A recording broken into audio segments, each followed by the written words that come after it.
The climate crisis is one of the greatest challenges of our time. It threatens our planet, society, and economy. Climate-related emergencies such as extreme weather conditions are increasing, which tend to hit women and girls harder because of gender discrimination and harmful social norms. In the aftermath of a disaster, there is a risk that girls are pulled from school to take care of the household, and when there is food stress or water shortage, people will marry younger, with a higher percentage of girls ending up in early, forced, and child marriages.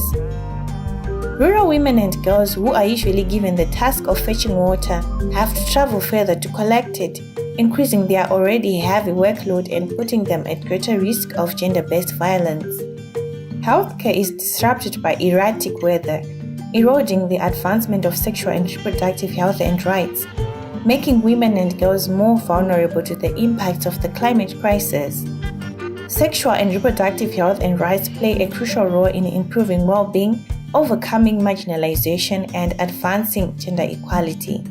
When women and girls have access to sexual and reproductive health and rights, they have control over their bodies, and they can address unfair power relations in their lives and lead the response to the climate crisis. If we want to achieve climate justice, sexual and reproductive health and rights and gender equality have to be prioritized. Like, comment, and share if you agree.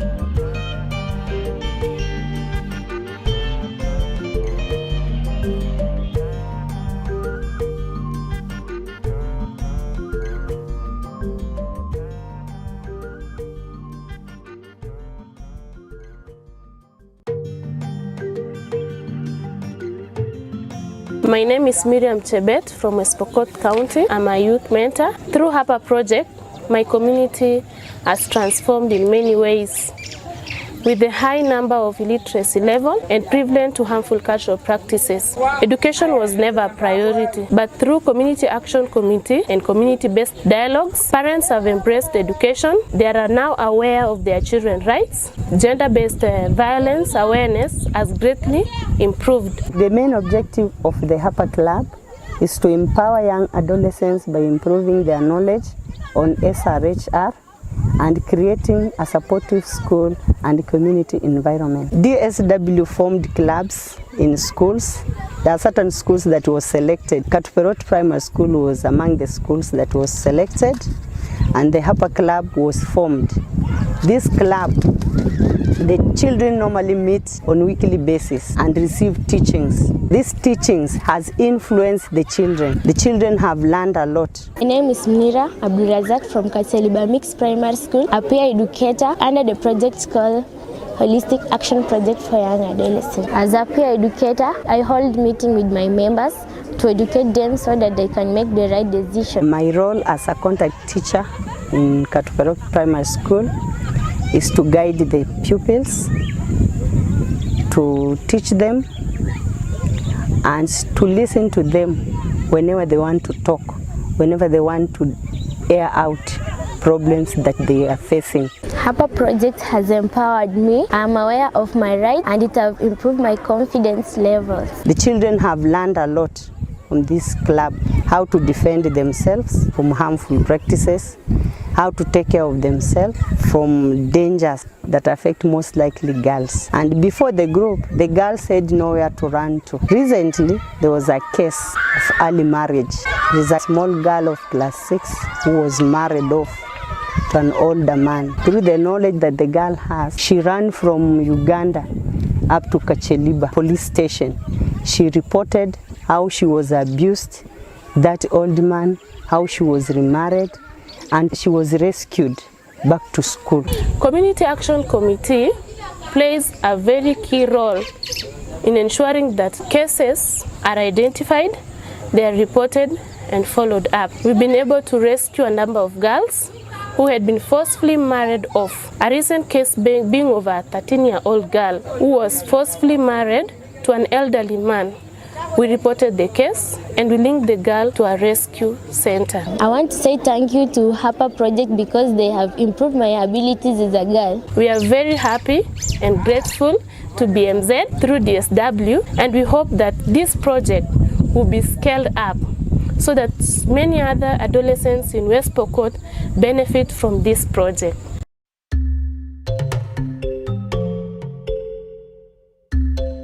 As a young woman, having access to sexual and reproductive health and rights services is essential for me to achieve my potential.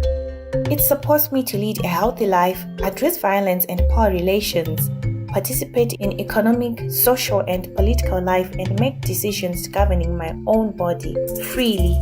Thanks to having access to sexual and reproductive care, including a full package of youth-friendly sexual health services, family planning, and comprehensive sexuality education, young women like me can have access to decent work opportunities and fulfill our potential.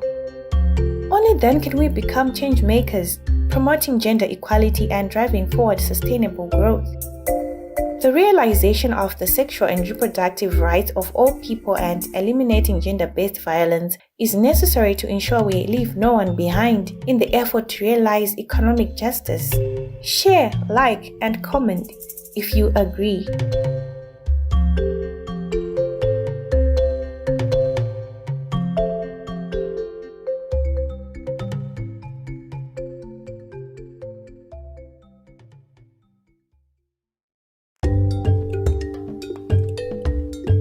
Digital tools are an increasingly popular way for young people to access information and services, from education to healthcare.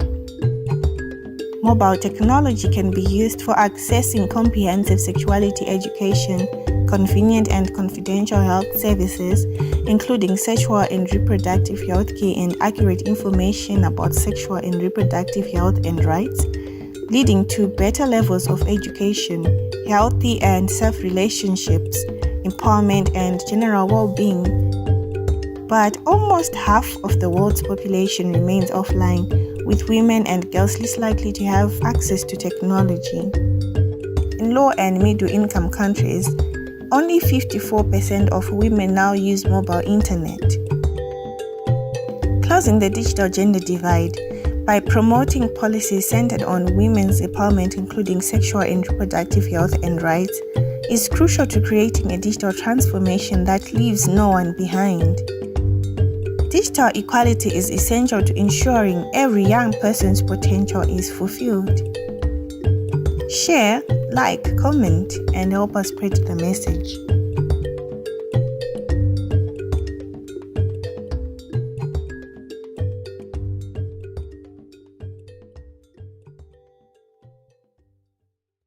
My name is Phyllis Obwira.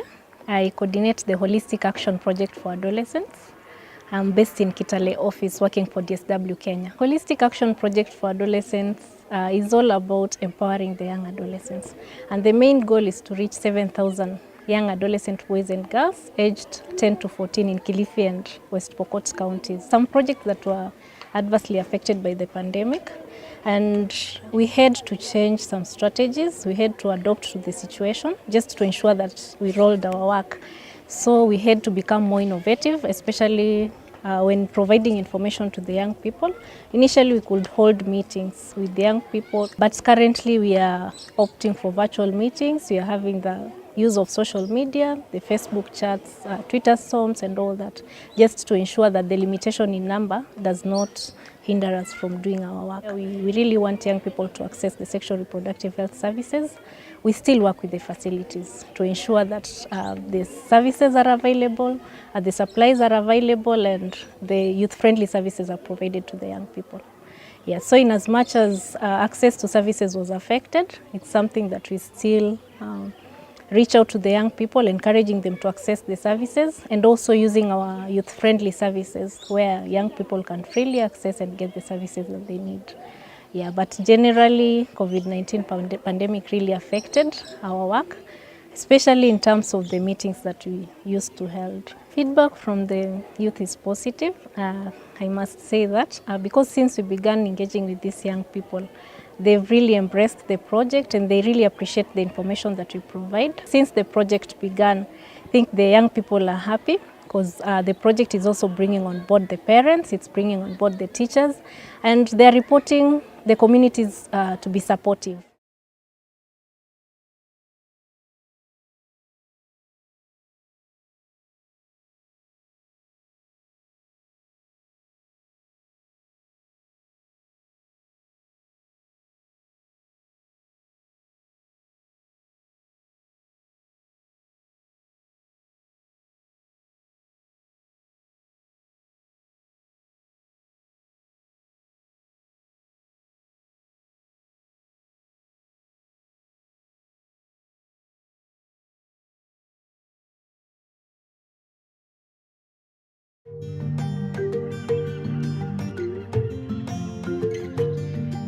The climate crisis is one of the greatest challenges of our time.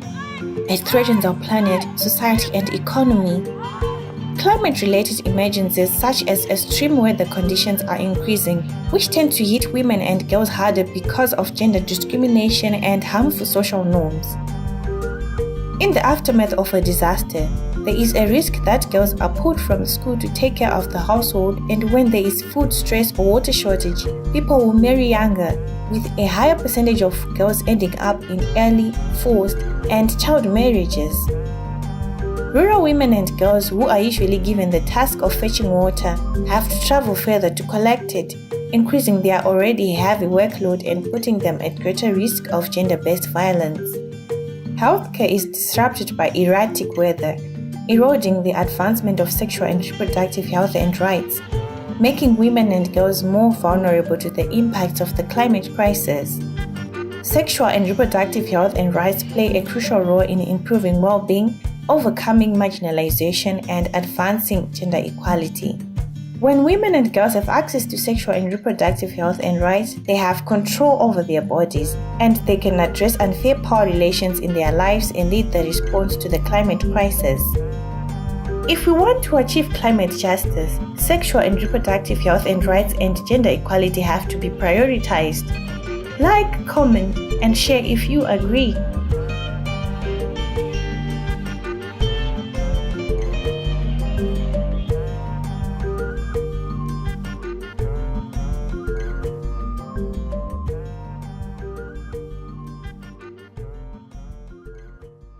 My name is Miriam Chebet from West County. I'm a youth mentor. Through HAPA project, my community has transformed in many ways. With a high number of illiteracy level and prevalent to harmful cultural practices, education was never a priority. But through Community Action Committee and community-based dialogues, parents have embraced education. They are now aware of their children's rights. Gender-based violence awareness has greatly improved. The main objective of the HAPA Club is to empower young adolescents by improving their knowledge on SRHR and creating a supportive school and community environment. DSW formed clubs in schools. There are certain schools that was selected. Katuperot Primary School was among the schools that was selected, and the HAPA Club was formed. This club, the children normally meet on a weekly basis and receive teachings. These teachings has influenced the children. The children have learned a lot. My name is Mira Abdurazak from Kaseliba Mixed Primary School, a peer educator under the project called Holistic Action Project for Young Adolescents. As a peer educator, I hold meetings with my members to educate them so that they can make the right decision. My role as a contact teacher in Katuperot Primary School is to guide the pupils, to teach them, and to listen to them whenever they want to talk, whenever they want to air out problems that they are facing. HAPA project has empowered me. I'm aware of my rights and it has improved my confidence levels. The children have learned a lot from this club, how to defend themselves from harmful practices, how to take care of themselves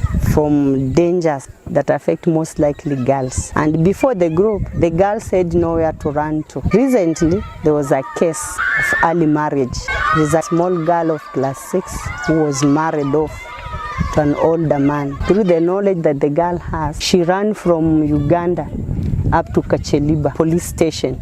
She reported how she was abused, that old man, how she was remarried, and she was rescued back to school.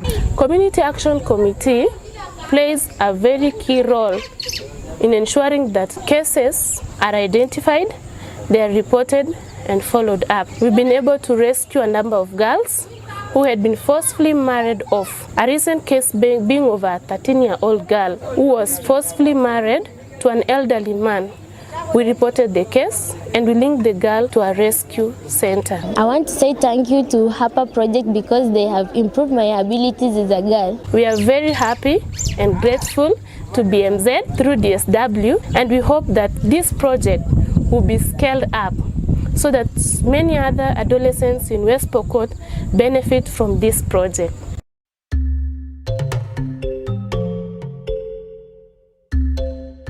a young woman, having access to sexual and reproductive health and rights services is essential for me to achieve my potential.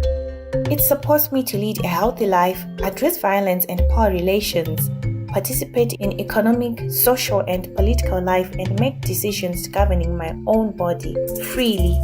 Thanks to having access to sexual and reproductive care, including a full package of youth-friendly sexual health services, family planning, and comprehensive sexuality education, young women like me can have access to decent work opportunities and fulfill our potential. Only then can we become change makers, promoting gender equality and driving forward sustainable growth. The realization of the sexual and reproductive rights of all people and eliminating gender-based violence is necessary to ensure we leave no one behind in the effort to realize economic justice. Share, like, and comment if you agree.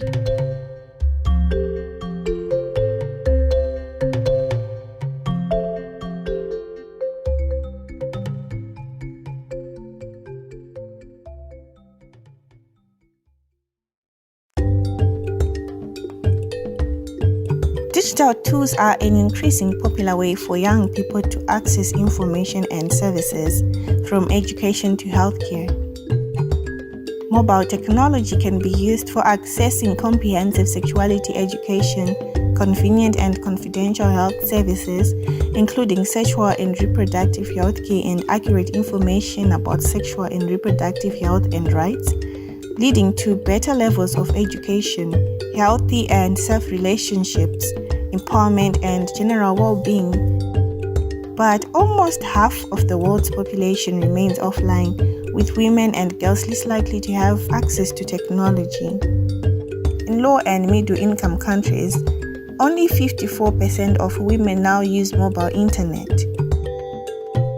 Closing the digital gender divide by promoting policies centered on women's empowerment, including sexual and reproductive health and rights, is crucial to creating a digital transformation that leaves no one behind.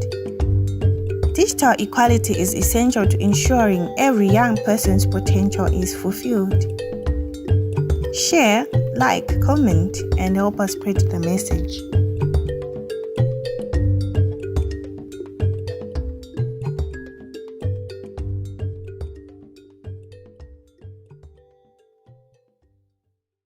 My name is Phyllis Obwira. I coordinate the Holistic Action Project for Adolescence. I'm based in Kitale office working for DSW Kenya. Holistic Action Project for Adolescence is all about empowering the young adolescents. And the main goal is to reach 7,000 young adolescent boys and girls aged 10 to 14 in Kilifi and West Pokot counties. Some projects that were adversely affected by the pandemic. And we had to change some strategies. We had to adopt to the situation.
Check.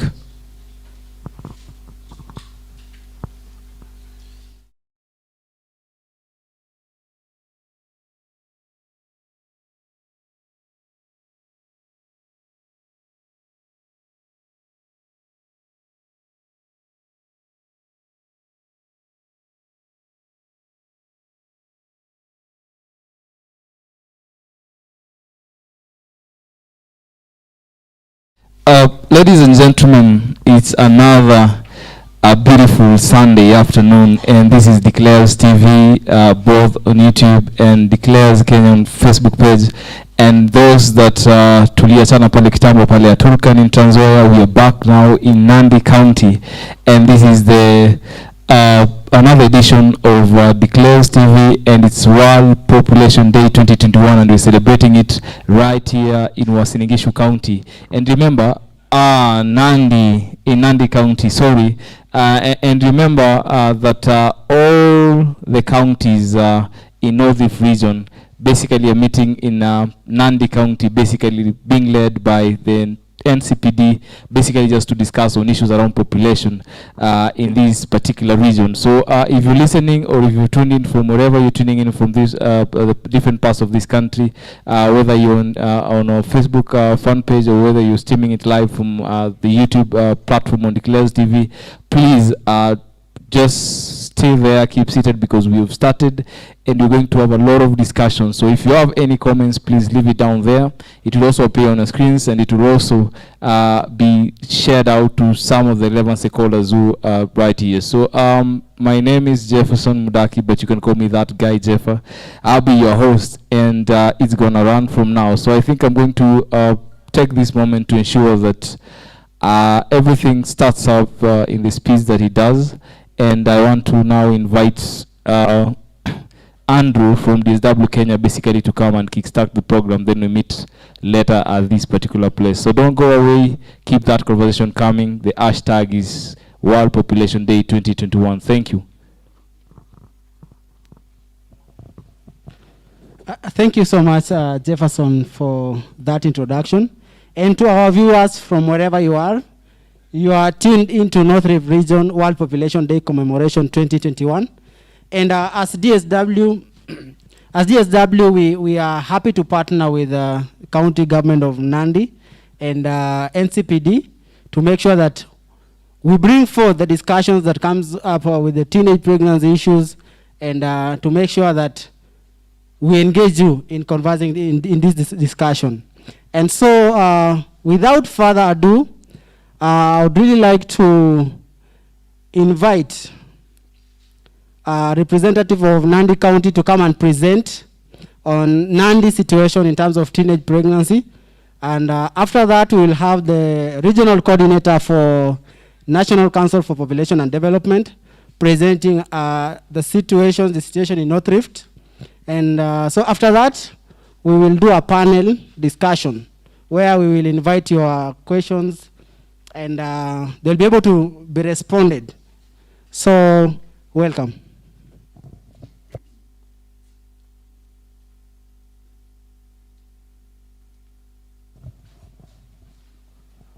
Good afternoon, team.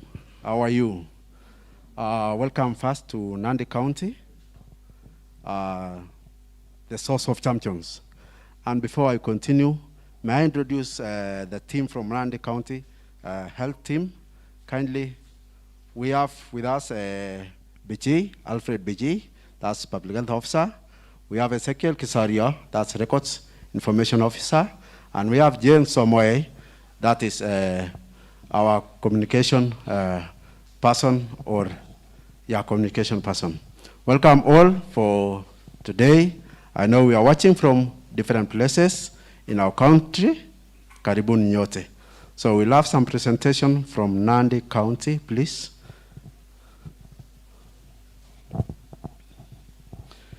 With us also we have the faith-based persons, Abu Bakar, Sadala.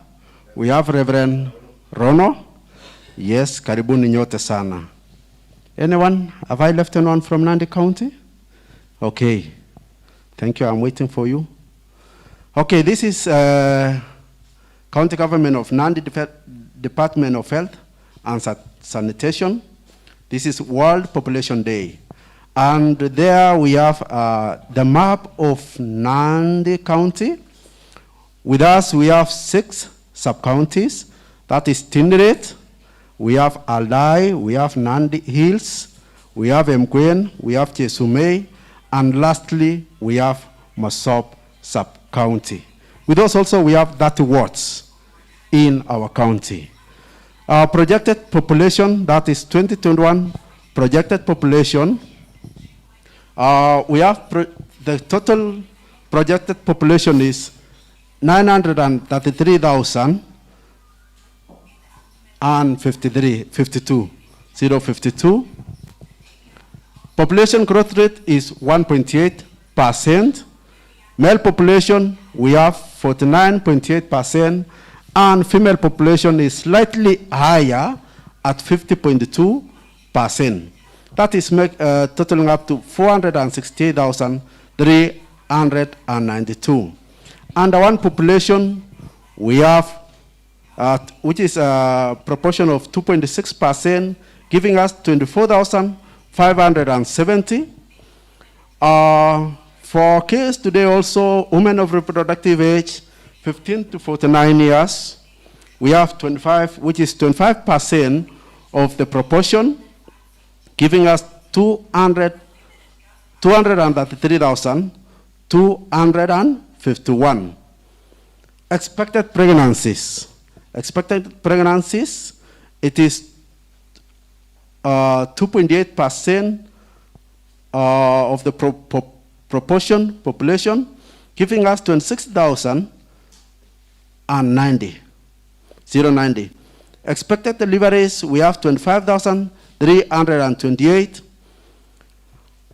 Adolescents, we have population 15 to 24 years is 199,296. Please, let's continue. That's the projected population.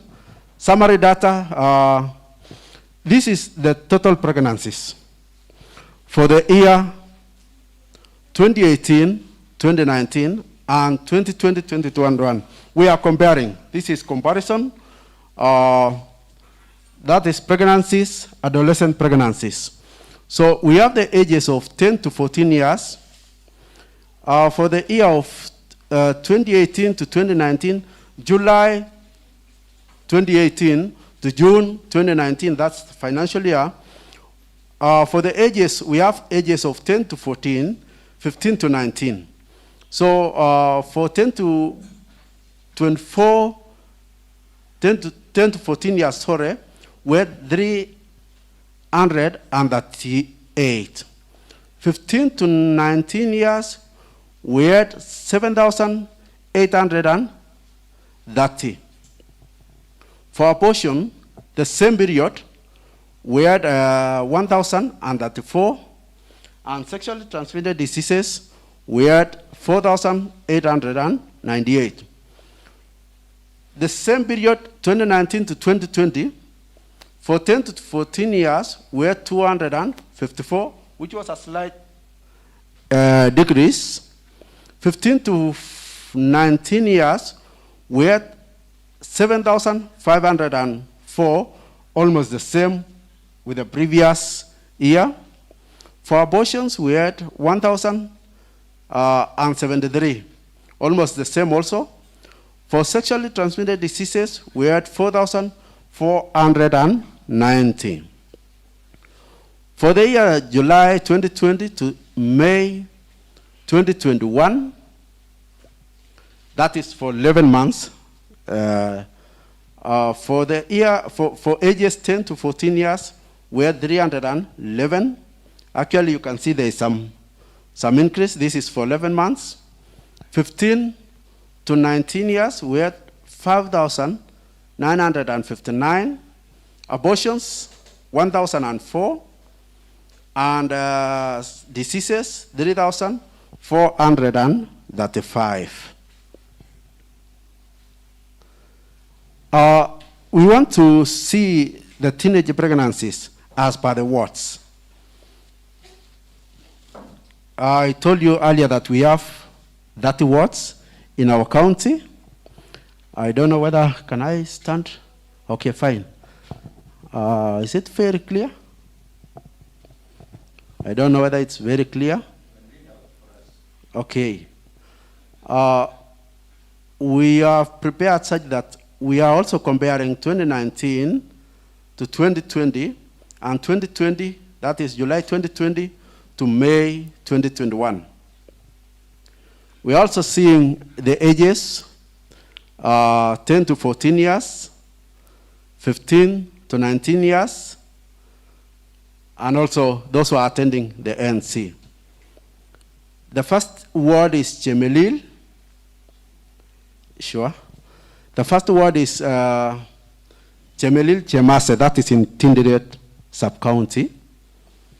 For the ages of 10 to 14, we had 4 teenage pregnancies, and 15 to 19, we had 165, which is almost also the same in the preceding year. Chemundu Kurgung Ward, we had 1, that is 10 to 14, and 91 for 15 to 19 in 2019-2020. And 2020-2021, we had 4 versus 199. I may not read all of this. But let me go to Kemelai. Kemelai, or before Kemelai, we can see Kaptumo Karaboi Ward. We can see there is an increase in teenage pregnancies, that is between 15 to 19 years, giving us 404, that is in the year 2019-2020. But there was a decrease in the year 2020-2021, giving us 292. Kiliboni Ward also, we can see generally for the year, for ages 10 to 14, it's only in Kilibwani and Kaptel Ward which are giving us Kilibwani, Kaptel, Kamoywa, and Kapsabet Ward, which are giving us above 10. I think we can all see that. Kapsabet is leading with 34. And some wards like Kosirai, Kiptuya, Kipkaren, there were no teenage pregnancies between the ages of 10 to 14. For ages 15 to 19, that is for 2019-2020, Kapsabet Ward is leading with 971, followed by Kaptumo Kaboy Ward with 404. Then Kemelai Maraba Ward, 309. Kilibwani, 303. And lastly, above 200, we also have Kaptel Kamoiwa Ward with 286. The rest of the wards which we can see now there are below 200. Between the year 2020-2021, the ages of 10 to 14 years, Kapsabet is still leading with 83. You can see there was an increase from the previous year, 34 to 83.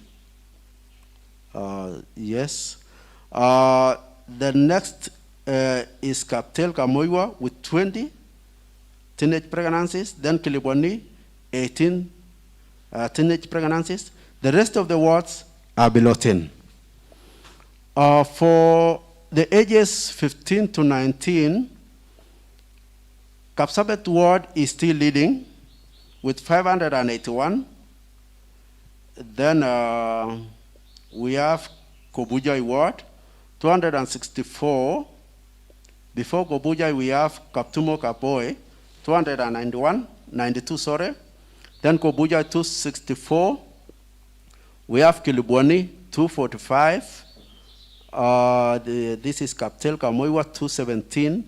Those are the wards, and Kemele Maraba, 209. The rest of the wards are below 200. That is just a snapshot. Can we please continue? This is a continuation of the wards. I told you we have 30 wards. Lilmoko Ngechek ward, we can also see that it is in the league of Kapsabet ward. That is between the ages of 10 to 14.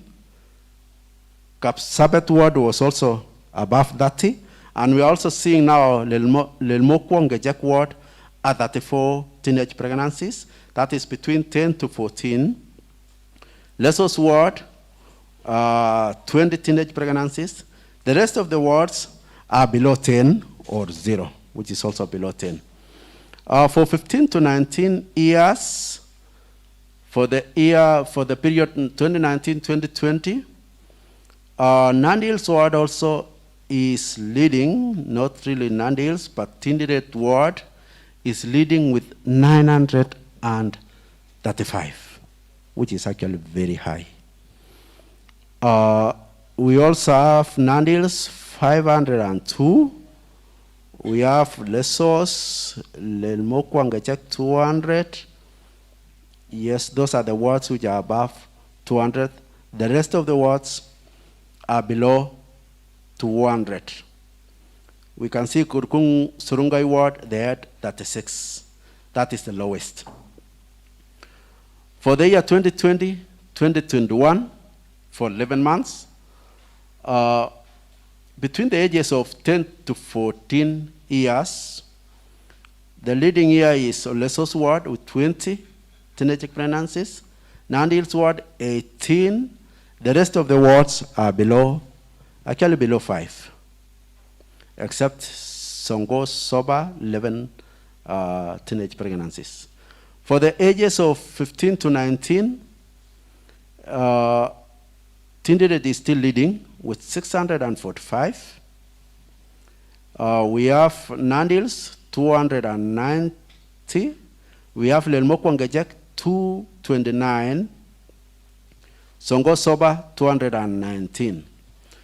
Terik ward here was not really Terik ward, but Koyo, Ndurio had 51. Thank you. I believe we can continue. Before we continue, just go back a bit. For Nandi County. For Nandi County, cumulative, between the ages of, that is 10 to 14 years, for the year 2019 to 2020, we had 254. And between the ages of 15 to 19, for the same period, we had 7,504. July 2020 to May 2021, ages of 10 to 14, we had 311, which there is an increase, and that's actually 11 months. 15 to 19 years, we had 5,959. Thank you. Let's go ahead. From what we've seen, just a brief analysis of what we've presented. During the two financial years, the high burden wards include Kapsabet with 1,669, followed by Tinderet with 1,581, Kabiet 996, Kapkangani ward 813, Nandi Hills ward also 819. All those wards, they are around how many wards? They are around 4. Yeah, there are 5 wards actually. 5 wards are contributing to 42%. Out of the 30 wards, the 5 wards are contributing to 42%, giving us a total of 14,028. During the same period, at least, the least affected wards include Kabisaga with 73, Kapsimotwa 86, Koyondurio, 1,110, Terik Ward, 115, and Kung Surungai, 120. All the 5 wards are contributing to 3.6%, which is 505. Recommendations. These are what we are recommending. We are recommending that there is need for strong collaboration among social sectors, that is health, education, and planning, in order to address the various issues affecting women, adolescents, and youths. There is also need for empowerment of the adolescents and youths with knowledge on the dangers of early teenage pregnancies. We know that this is impacting their lives actually. For early teenage pregnancies, it affects them negatively. There is also need for establishment of youth-friendly centers within our county so that the youths can freely come and share their issues. There is also a need for more advocacy on behavior change and communication.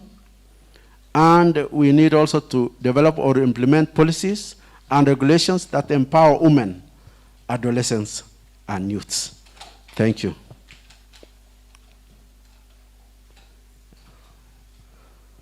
Thank you very much. Karibuni tena. Asante.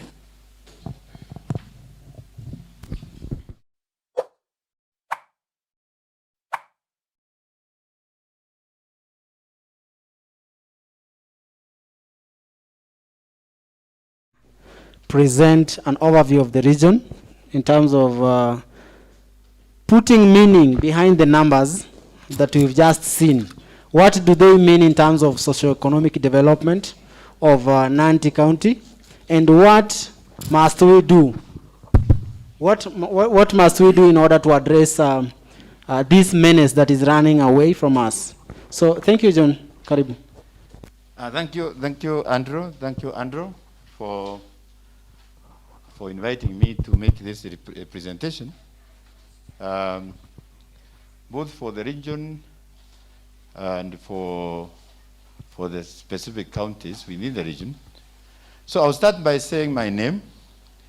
My name is John Anampiu.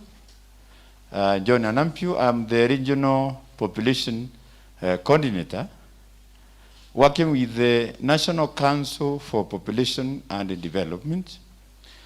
Within the region, I coordinate population and development activities, or implementation of population and development activities in 6 counties, namely Elgeyo Marakwet, Uasin Gishu, Nandi, Trans Nzoia, West Pokot, and Turkana. Now, about my presentation today, as you see from the program, I'm supposed to share with you, mention to you the national or the theme, the national theme for the event. This is 2021 World Population Day celebrations, and some of you understand the concept. And the main focus. Next, my presentation is about teenage pregnancy in Kenya, socioeconomic and demographic implications. I'll give a brief, not really exhaustive, because you know the implications are numerous. Now, in terms of the theme, as a council, we came up with building forward better. Building forward better. And that is safeguarding women, adolescents, youth empowerment, and rights in the context of COVID-19. Now, next, I'm going to share with you some national, regional here I mean the provinces. We have data by provinces, and also some specific information of Nandi County. of course, within the framework of today's theme, that has been well articulated. In fact, the presentation by the county government, Department of Health, forms a very strong foundation for my presentation. Now, you remember a few years ago, that is 2019, we are in the National Population and Housing Census. I decided categorically to come and share with you the summary of the findings of that census that you all participated in. Why? Because teenage pregnancy, which we have taken as a priority for Nandi and for the region, has a direct implication on the population dynamics of this country. Now, going back, I can share with you what we call population pyramid. This is where we have distribution of the population, both men and women, and compare how the graph looks like. You can see we have a fairly as a country. What is clear there, what is very clear and very important, is that our population of this country, according to the 2019 population and housing census, is below that age 34. And in the next section, that will come out very clearly. What we find also, there is some significant increase in the number of the elderly population, 60 plus. So as a country, although the graph shows that it's a bit narrow, we cannot ignore the elderly population. Now let's go to the next slide, please. The next slide. Now that is a summary of the Kenyan population. Since you participated fully in the census, I know you have been asking, how many are we? According to the 2019 census, we recorded 564,296, both men and women. Now, in terms of what is important is, how many are we? What is the proportion of young people below 14 in Kenya?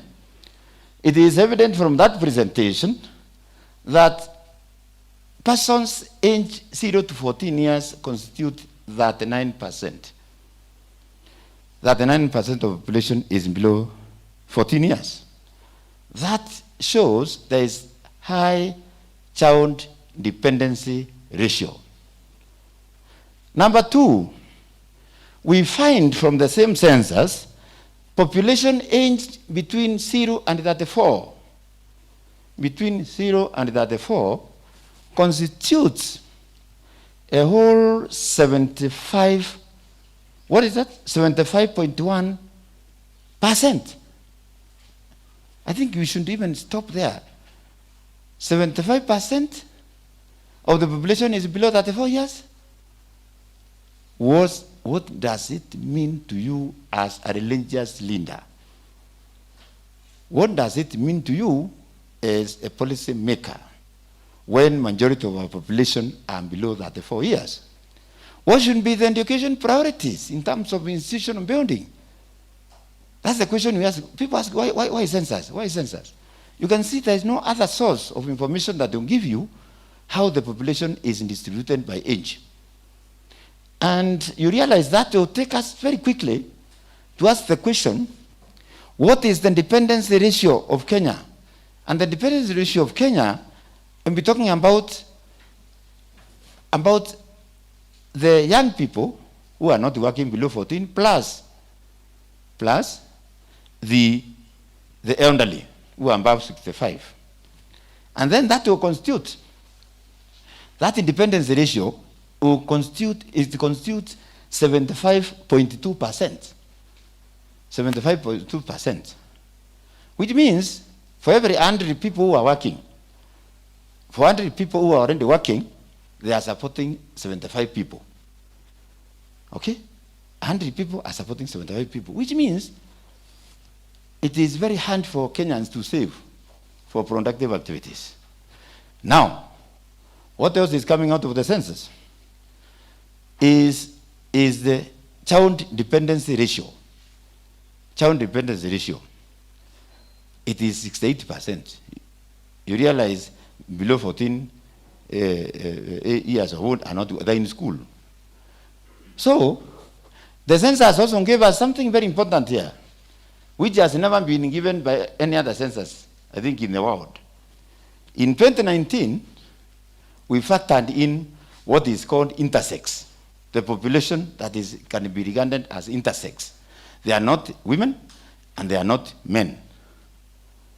Yeah, in terms of gender. Okay, in terms of gender. And we were able to see, bring that slide. Out of that census, we came across, and those are the people who opened up. We came across, go back, please, on that. That's a loaded slide. 1,524 Kenyans said they were not tested. They said they are intersex. So we should not ignore that we have a population called intersex, which can be regarded as intersex. And they should be respected, and they should be taken care of, even in terms of medical services. Now, let's proceed to the next slide. Coming to Nandi. Look at Nandi in terms of population pyramid. This is what we call age structure, population age structure. You realize something has happened in Nandi that is almost very encouraging. We can see the bottom bar. That is the 0 to 4. Population age 0 to 4 is shrinking. It is shrinking, which means population programs in Nandi are working. It means they are working because we have started seeing a decline in the youthful population. Although the county is also largely youthful, meaning majority of the population of Nandi are young people. Let's go to the graph, to the table. There's a table that elaborates that. And I would like this to be shared across the partners here. Let's look at the table. Same things that we have been looking at in the previous one, which was national. Just like Kenya, the population of Nandi, age 0 to 14, constitute 39%. Just like the Kenyan average. So we tie it nationally. What about the issue of 0 to 34? What is the population? What is the proportion of population of Nandi that are aged 0 to 34 years? We are seeing 75.4%. 75.4%. Which means the government of Nandi should focus on youth programs, youth empowerment programs, which is part of the theme. Now, we can go to age total dependency ratio. It is also in the neighborhood of 76. And the child dependency ratio is slightly higher than the national, which stands as 69, where the national one is 68. We can see old age dependence ratio is 7.2%, but we should not ignore that 7.2% doesn't mean that we ignore the elderly, because for you to do that, you need to look at the population of Nandi and multiply by the population who are aged above 65, and you realize that there are not very few people. So let's go to the next one. So that I wanted to bring you to share with you some of the key information that I think is useful for census, from the census. So the census that we take helps us in projecting and planning. Now, coming back to teenage pregnancy prevalence, unlike the previous presenter's presentation, this one is from the household survey, representative national survey that was carried out in 2014, that we call Kenyan Demographic and Health Survey. It's available online. And from that survey, we were able to estimate teenage pregnancy by county. We were able to estimate teenage pregnancy by region, which is the former provinces of Kenya, and the national average in terms of teenage pregnancy. It is evident from that presentation that teenage pregnancy at the national level stands at 18% at the national level. According to the KNDHS 2014, you can Google and find out. Now, coming to the Rift Valley province, where the South and North Rift is situated, you realize that the average teenage pregnancy is 21%.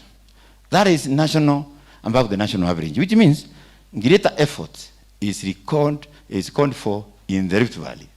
Now, what about Nandi? I told you, according to the pyramid that I presented,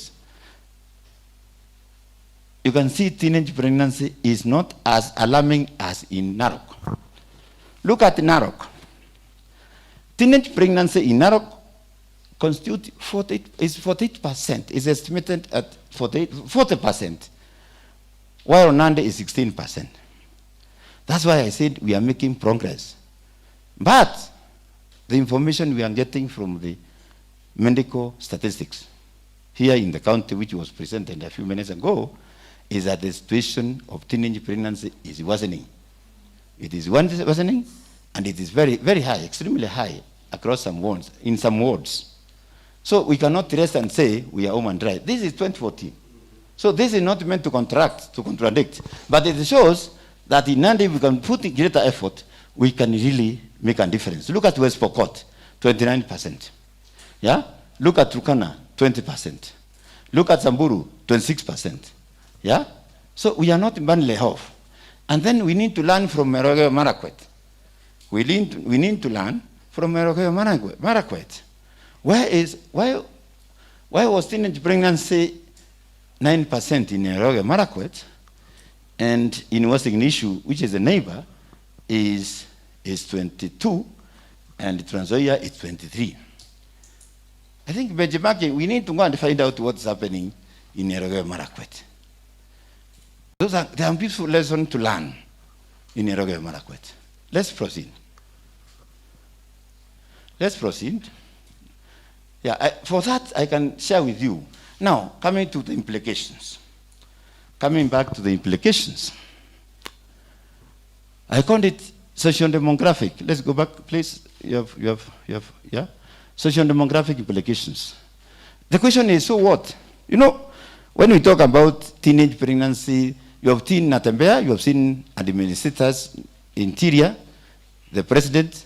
We have even signed a commitment, national commitment, to end teenage pregnancy by 2022. You can see why. The question is, why are we bothered by this issue of the rising cases of teenage pregnancy? Why? One, there will always be a rise in fertility. A rise in, that's the number of births per woman. If we continue this way, the way we are witnessing the upsurge in teenage pregnancy, then it means in Kenya, we shall witness an increase in fertility. And of course, we know the implications of having more children than you desire. Number two, if we continue with nothing happening, with the business as usual, we are going to witness a rapid population increase. Growth rate, it will rise, both for the county and for the region, and also for the country. There is a high chance of a change in population structure. I showed you a pyramid. We are not yet there. We are very youthful. And which means if we don't do anything, then we are going to witness a youth bulge, a further youth bulge, meaning a sharp increase in number of young people, and yet they constitute 75%. They are going to be 90%, and that one will be a time bomb in terms of administration. If we continue with the business as usual, then we are going to have a sharp increase in a total dependency ratio. I explained to you in the previous lines what dependency ratio means. And there will also be a corresponding increase in child dependency ratio. And it has implications for socioeconomic development. Now, another impact of teenage pregnancy will be an increase in household poverty and inequality. You see? So when teenagers drop out of school, then it means there will be poor mothers, and they are likely to live in poverty. And then there will be gender inequality, even in terms of wealth. Now, another consequence of teenage pregnancy is increase in unemployment and crime. Increase in unemployment and crime.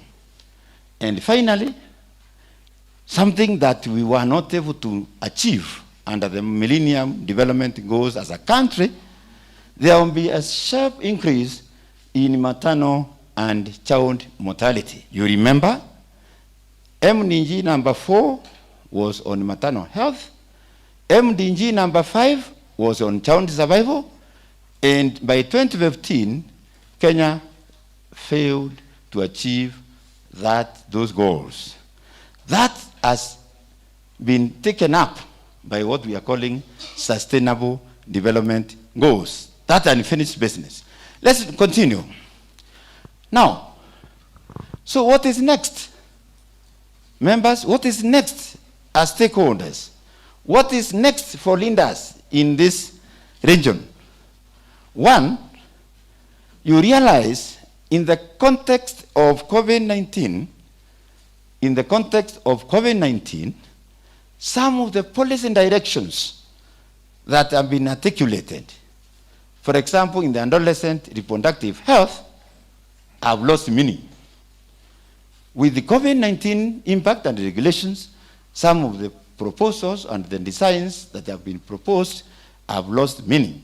Therefore, we propose that we urgently need to review the existing policies, particularly the adolescent and reproductive health policy. Number 2, we need to undertake focused research. From this presentation, it was evident that Elgeyo Marakwet has witnessed a lower rate of teenage pregnancy than almost any other county in the region. Why? We need to benchmark and we need to do research that is focused particularly on teenage pregnancy. We cannot pretend that we understand all the drivers of teenage pregnancy in this country. They are context specific, they are wound specific, they are county specific, and they are also regional specific. So we need more research on that. Thirdly, we need a collaborative approach. We need to adopt a collaborative approach.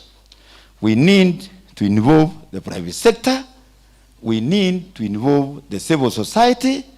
We need, that's the NGOs, we need to work with the faith-based organizations.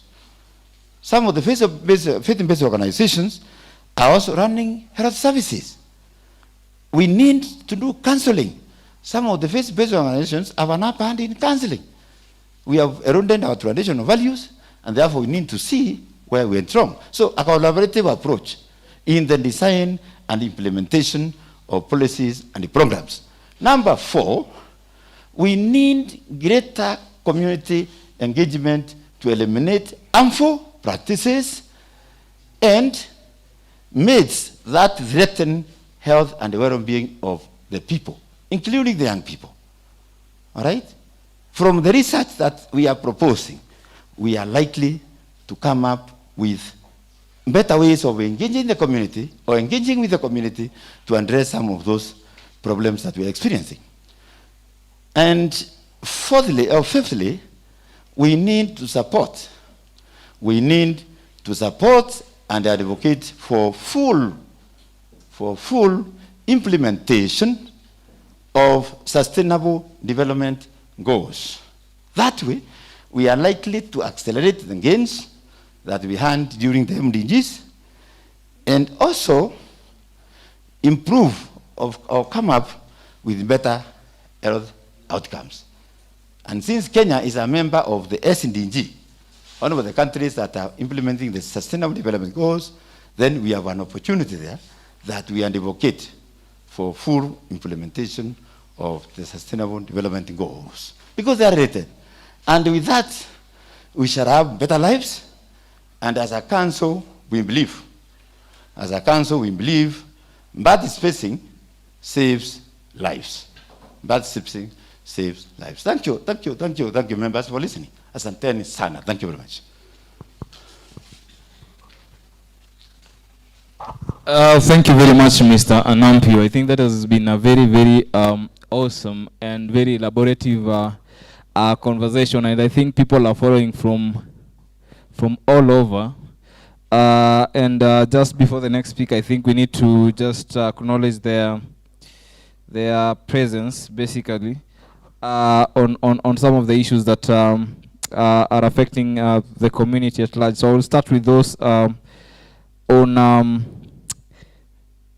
YouTube. I will start with those on YouTube, and very quickly, because of time, Tunda says, let us all pledge to effectively control population explosion through family planning for a better tomorrow. Anasema hashtag World Population Day 2021. Joash Oyundi, following from Kapenguria, Untitled, saying that on this World Population Day, let's strive for a better tomorrow and approach sustainable growth leading to prosperity, and then scattering the needs of future generation through more of family planning. Another one says, hey, here we go, let's do it on our own way.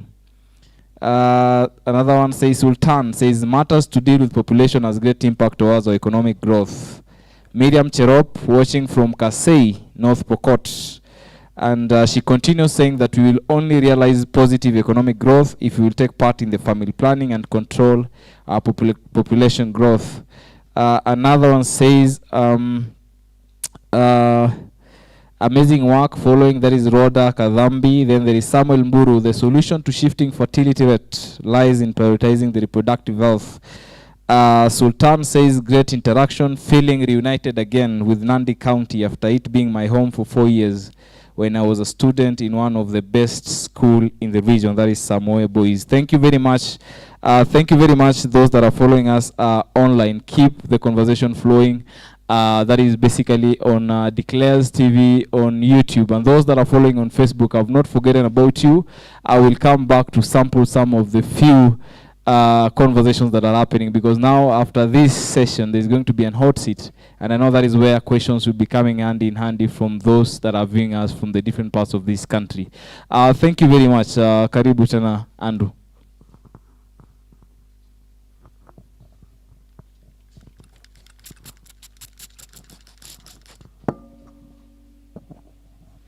Thank you so much. Thank you so much, NCPD Director, for that session. I think that is why we are here, to see how Nandi County is doing and how other counties are doing, all right? So that it informs our programming going forward. What do we need to do right? What are we doing right, so that we continue doing it right, okay? And as DSW and a key partner in Nandi County, we are here to support the initiatives. And the good news that we've had in terms of the progress that the county is making is encouraging for a partner, and it calls for us to double our efforts, because we see their results and their fruits. So, karibu mheshimiwa. So for the next session, I would really like to invite the County Health Records Officer to come and officially welcome us to Nandi. I think we started without the blessings, but I think when he comes, he'll be able to officially welcome us and set us off for the next stage, where we'll be engaging in the first panel discussion and the second panel discussion. So welcome.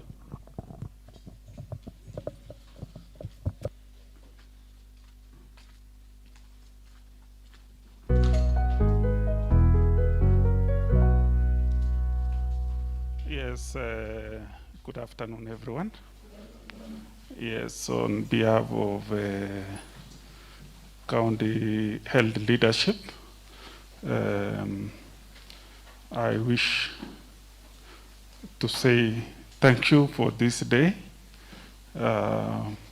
for choosing Nandi to be one of the sites to commemorate the World Population Day We know population management is very important in economic development in a nation. So I wish to thank the partner who supported this today's meeting, that is DSW. I want also to thank the council, the National Population Council, also for choosing Nandi to commemorate this important day. I know we have a number of challenges that affect our population, especially when we look at the teenage pregnancies in the county and regionally, and even in the country.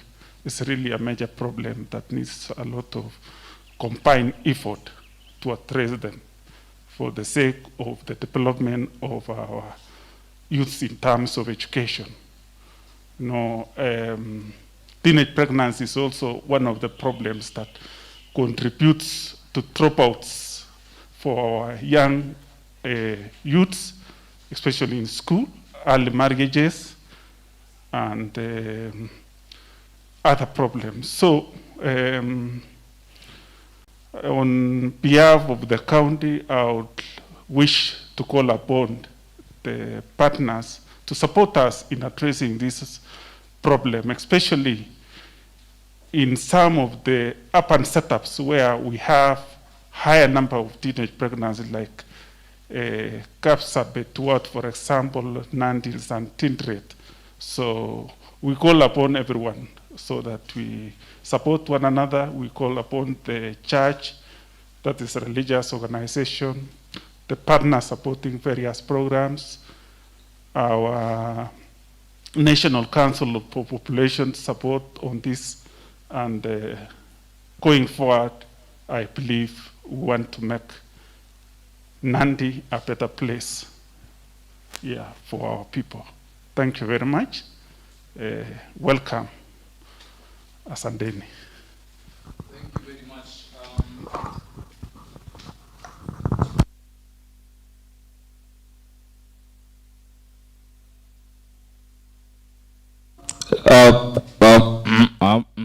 It's okay. Thank you very much. I think we are all now down with the introduction part of it, and I think those at home can also see your comments at their screens, both on Facebook and Twitter and YouTube Live. So I think I will just quickly run through the ones on Facebook, ndo msione kama nimewalenga, alafu tumalize. So kuna mmoja anasema Bariando Zamor anasema following from Sigor. Emmanuel Kipto saying following from Kapenguria. Joseph Wamkota following from Bungoma. Vantos Kjiza says family planning muhimu, let's control the population. Lucy Loara says great. Then Miriam Ameme says due to scarce resources, family planning should be encouraged. This is well to ensure the world population growth rate is lowered. Thanks to Declares Kenya towards their relentless efforts in the region in matters to deal with family planning. The health will at least be overstocked and become unable to support its numerous inhabitants. That is Bariandor. Jen Mudhoni says very key and useful information. If only you could make it more accessible to our PWDs. I believe that is people living with disabilities, especially the deaf. Next time, consider having a KSHL interpreter on board. I thank you very much, Jen, for that particular. Umesikia director wa mambo ya TV. Thank you very much. And then Miriam amesema, let's not put our world under pressure due to uncontrolled population growth. Let's take part in family planning. Tony says, indeed, this is a critical issue which needs maximum attention by each one of us. Then Pathways Policy Institute says, great work team, I'm proud of the progress. Collins Kemboi, Ismail Meli, Danson Wine, then Floch and Chenangat, saying they are all following from Eldoret. Thank you very much. A lot of people are following, and the conversations are also getting better each time that every speaker comes on board. So For our team at back at home watching at different places of this country, please let us continue following this conversation and let us keep on bringing our inputs. I really love your inputs, and I think the stakeholders from the region basically are going to take this into considerations at the end of the day. So very quickly, I think we are going to move to the next session, which is a 30 minutes session, panel discussion. And I think I will want to ask the first panel basically to actually, they know themselves, to actually come here so that we have a great discussions on some of the issues affecting us when it comes to population matters. So remember to keep on, following the hashtag is World Population Day 2021. And remember, this is a great conversation and it's happening on Declares TV, on YouTube channel, basically on Declares TV, and on our Facebook channel. That is Declares Kenya, and let us bring this conversation on fire. So I think we're going to go for a 2 minutes commercial break. Then when you come back, the panel will be ready. So thank you. Let us take it on.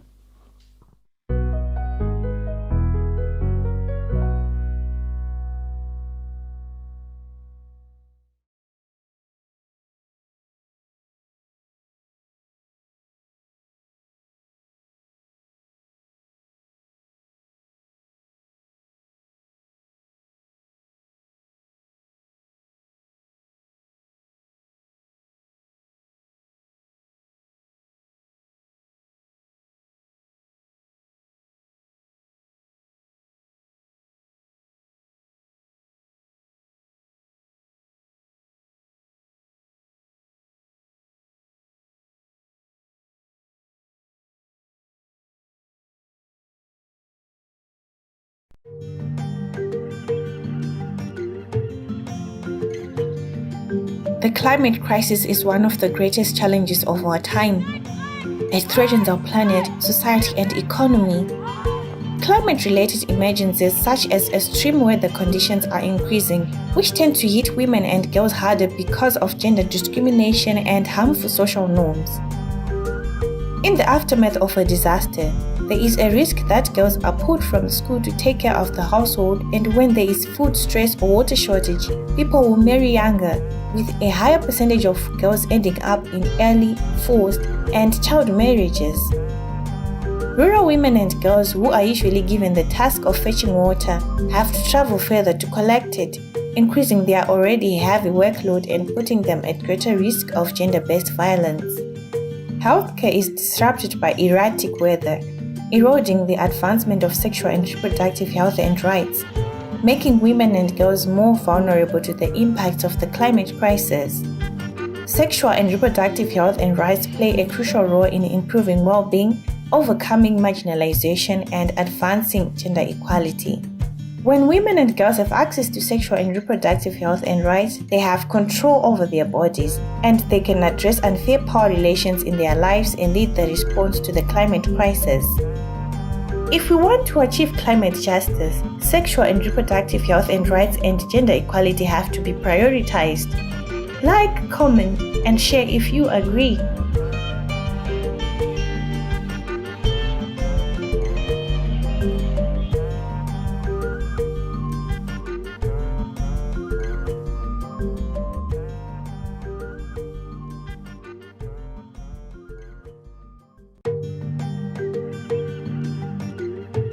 My name is Miriam Chebet from Espokot County. I'm a youth mentor. Through HAPA project, my community has transformed in many ways. With the high number of illiteracy level and prevalent to harmful cultural practices, education was never a priority. But through Community Action Committee and community-based dialogues, parents have embraced education. They are now aware of their children's rights. Gender-based violence awareness has greatly improved. The main objective of the HAPA Club is to empower young adolescents by improving their knowledge on SRHR and creating a supportive school and community environment. DSW formed clubs in schools. There are certain schools that was selected. Katuperot Primary School was among the schools that was selected, and the HAPA Club was formed.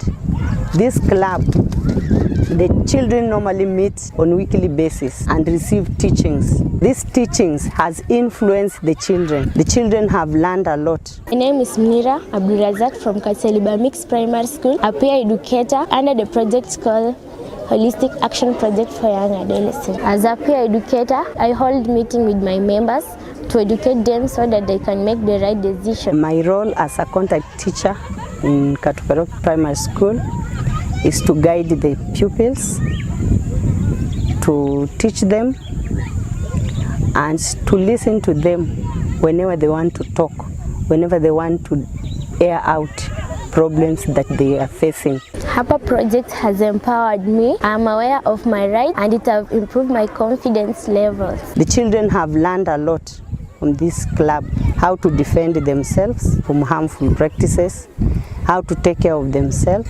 from dangers that affect most likely girls. And before the group, the girls had nowhere to run to. Recently, there was a case of early marriage. There's a small girl of class 6 who was married off to an older man through the knowledge that the girl had. Ladies and gentlemen, welcome back from that short commercial break. And remember, this year's event has been brought to you by in partnership of the National Council for Population and Development and DSW Kenya. There is Declares Kenya. There is the county government of Nandi County, among many other partners who basically made this possible. So we are coming back from that break.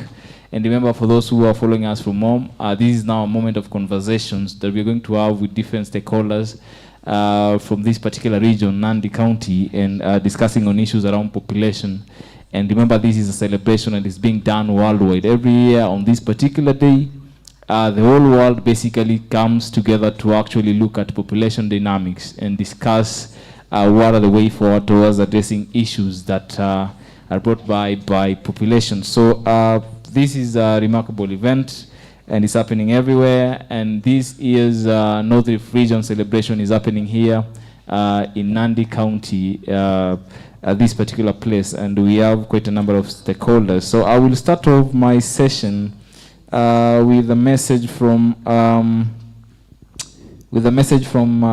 Miriam, who says, due to scarce resources, family planning should be encouraged. This should ensure the world population growth rate is lowered.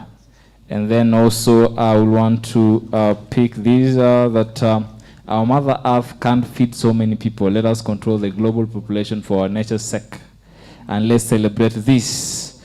These are just conversations that are coming out from people all over the country that are following us live.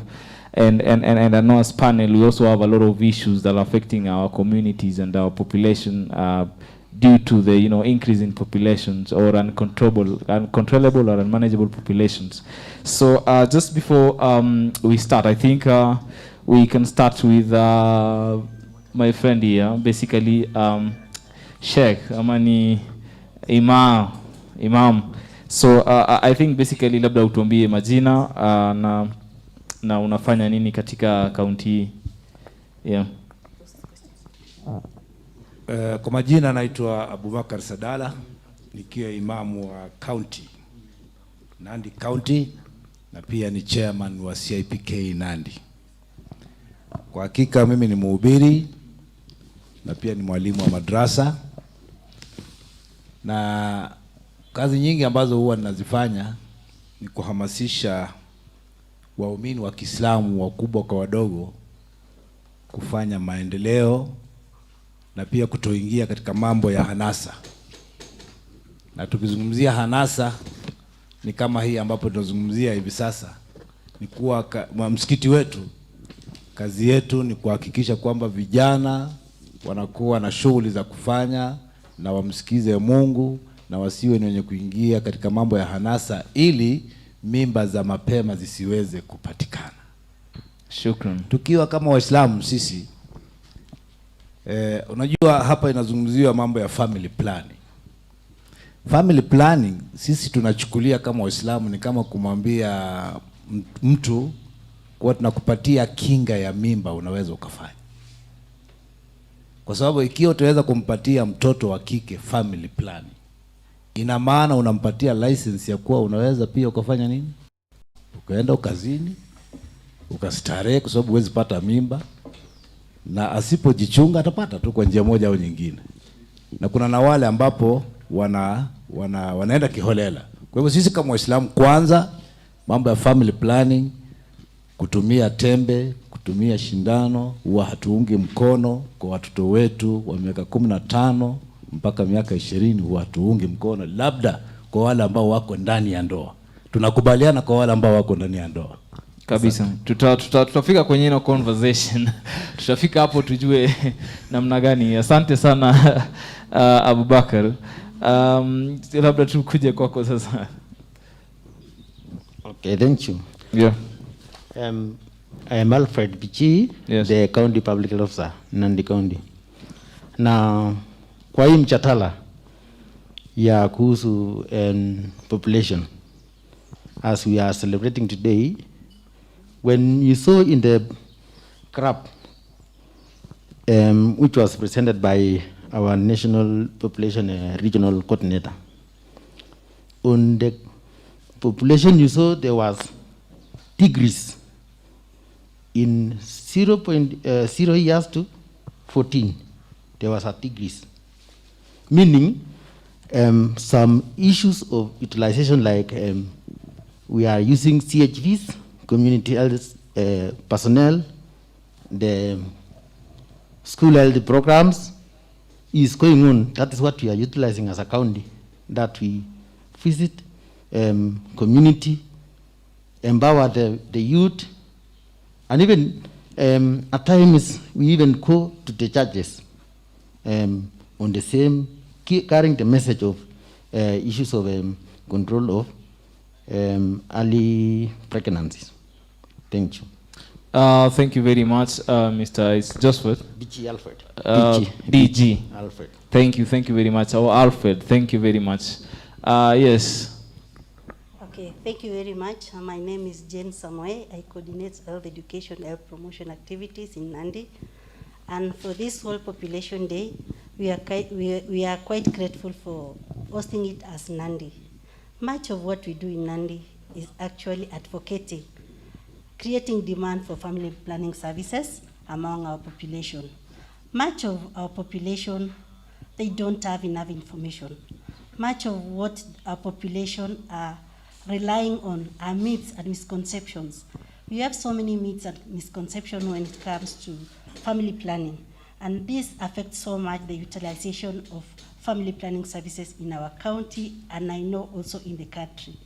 The other thing is that as a county, when we talk about population, we don't take it as a sectoral factor for only health.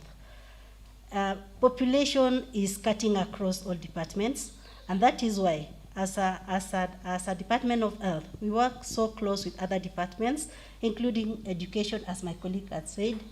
Much of what we do in our with the education sector is that we do give them school health education to both the teachers and even the learners in schools. What we also do is that we work so much close with our media fraternity. The Fourth Estate has been so much of our helpful to us in that much of what we want to pass, especially to our communities, is that we pass through the information through our media, especially the local media, whereby we physically go there and educate our people, or we give them information and they also give the same information to our people. Lastly is that in Nandi, to be specific, we are lucky to have a call center whereby we also give information to our particular community members. The call center is not only meant for people of Nandi, it also reaches other regions, especially the growth regions like Washingishu. People also call from Bomet, Kericho, and even Trans Nzoia. So our call center number is 1548, and it has been quite handy when it comes to giving information on education. Lastly is that we don't forget our other partners, especially the faith-based organization, private sector, especially our private hospitals, those who worked in the estates. Our estate coverage is quite large, And most of what we give education to our people through the health facilities or the health centers in the estates. Thank you very much. Asante sana. Haya, mwisho kabisa. Thank you very much. My name is Mary Wamboi. I'm a youth champion with DSW, and also I'm a member of Youth for Sustainable Development in Nandi County. Thank you. Thank you very much. I think I really like, you never said what you guys are doing. They have all talked about what they are doing to champion for these issues. Labda in 10 seconds. Okay, for Youth for Sustainable Development, Nandi chapter, we ensure that we have inclusive society in our community. We work with the people living with disability, especially the deaf community in Nandi. Thank you. So the deaf community. So I think Jen Mudhoni, I think there's somebody who is represented. I think Kuja na ubaya sana, but I think we are actually cognizant that everyone has a right to access information, and that is something that is our members of the online community are reminding us. Ismail Meli from Tinderet, I would like to thank spiritual leaders and different well-wishers who have taken part in hosting youth rallies and hosting tournaments to counsel and motivate young people on important observing self-discipline, which will help to lower the teenage pregnancy, especially during these difficult times of the pandemic. Thank you. So a lot of people are following up on what we are talking about, and just to pick up from where Joseph is saying that the statistics of Nandi County presented is something to worry about, especially in Kapsabet ward. I urge the parents, religious leaders, and other stakeholders to keenly focus on the matter. So now that we all come from Nandi and part of this region, basically we'll start there because tulimalizia huko this time down, is what do you think is the role of young people in ensuring that this issue, is put to rest? And this time round, I'm looking at this year's theme, and majority of the focus is focusing on the issues around teenage pregnancies, from the presentation that Mr. Nampio has actually been presenting, and the issues of adolescence. And we've also had some, controversial information from Imam here that, you see, even meeting these adolescents and ensuring that they have access to these services and information is a challenge. So what is your opinion? What do you think is the role of young people in this? Okay, thank you. I think the role of young people in Nandi community is going out there looking for information, and also ensuring when they get information, they share with other people. But in Nandi, we still have a challenge in accessing the information. For example, for the deaf people, for example, if I'm deaf and I go to the hospital or a health center, I use sign language, and people and the health practitioners, they don't understand sign language. So it means by the end of the day, I won't get any information, or if I'll get information, I'll get the wrong one. So access to information, it's a key thing for young people. Thank you. Thank you very much. Thank you very much. So you're talking about the issues of access to information. I think the same question to you, like, what is the role of is it the county government to ensuring that what she has just talked about is actually achieved? Okay, thank you so much. Actually, the role of the county government is to empower its population by, one, actually, the way my colleague has said, especially for the special population, that is people living with disability, is that we want to do capacity building of our health, especially our health workers, so that when these people come to our facilities, they are able to utilize the service. Two is, again, to empower our communities. We find that an empowered community is an healthy community, in that the same community members will be able to make informed decision. So for our county government, we are really pleading for them to support us, especially in community health services. We find that in Nandi County, we're still very far when it comes to community health services. So if we get support, if we support the community health services, we are able to reach that mama mboga, we are able to reach that mzee with a tip laka, because the CHV is able to reach each and every household. Lastly is that as a county government, we've seen that issue population, I'll repeat again, is not only health, it cuts across all the sectors. So we have to build a strong stakeholders a forum whereby we'll be talking issue population as stakeholders with our partners and even with our other intergovernmental organization. Thank you.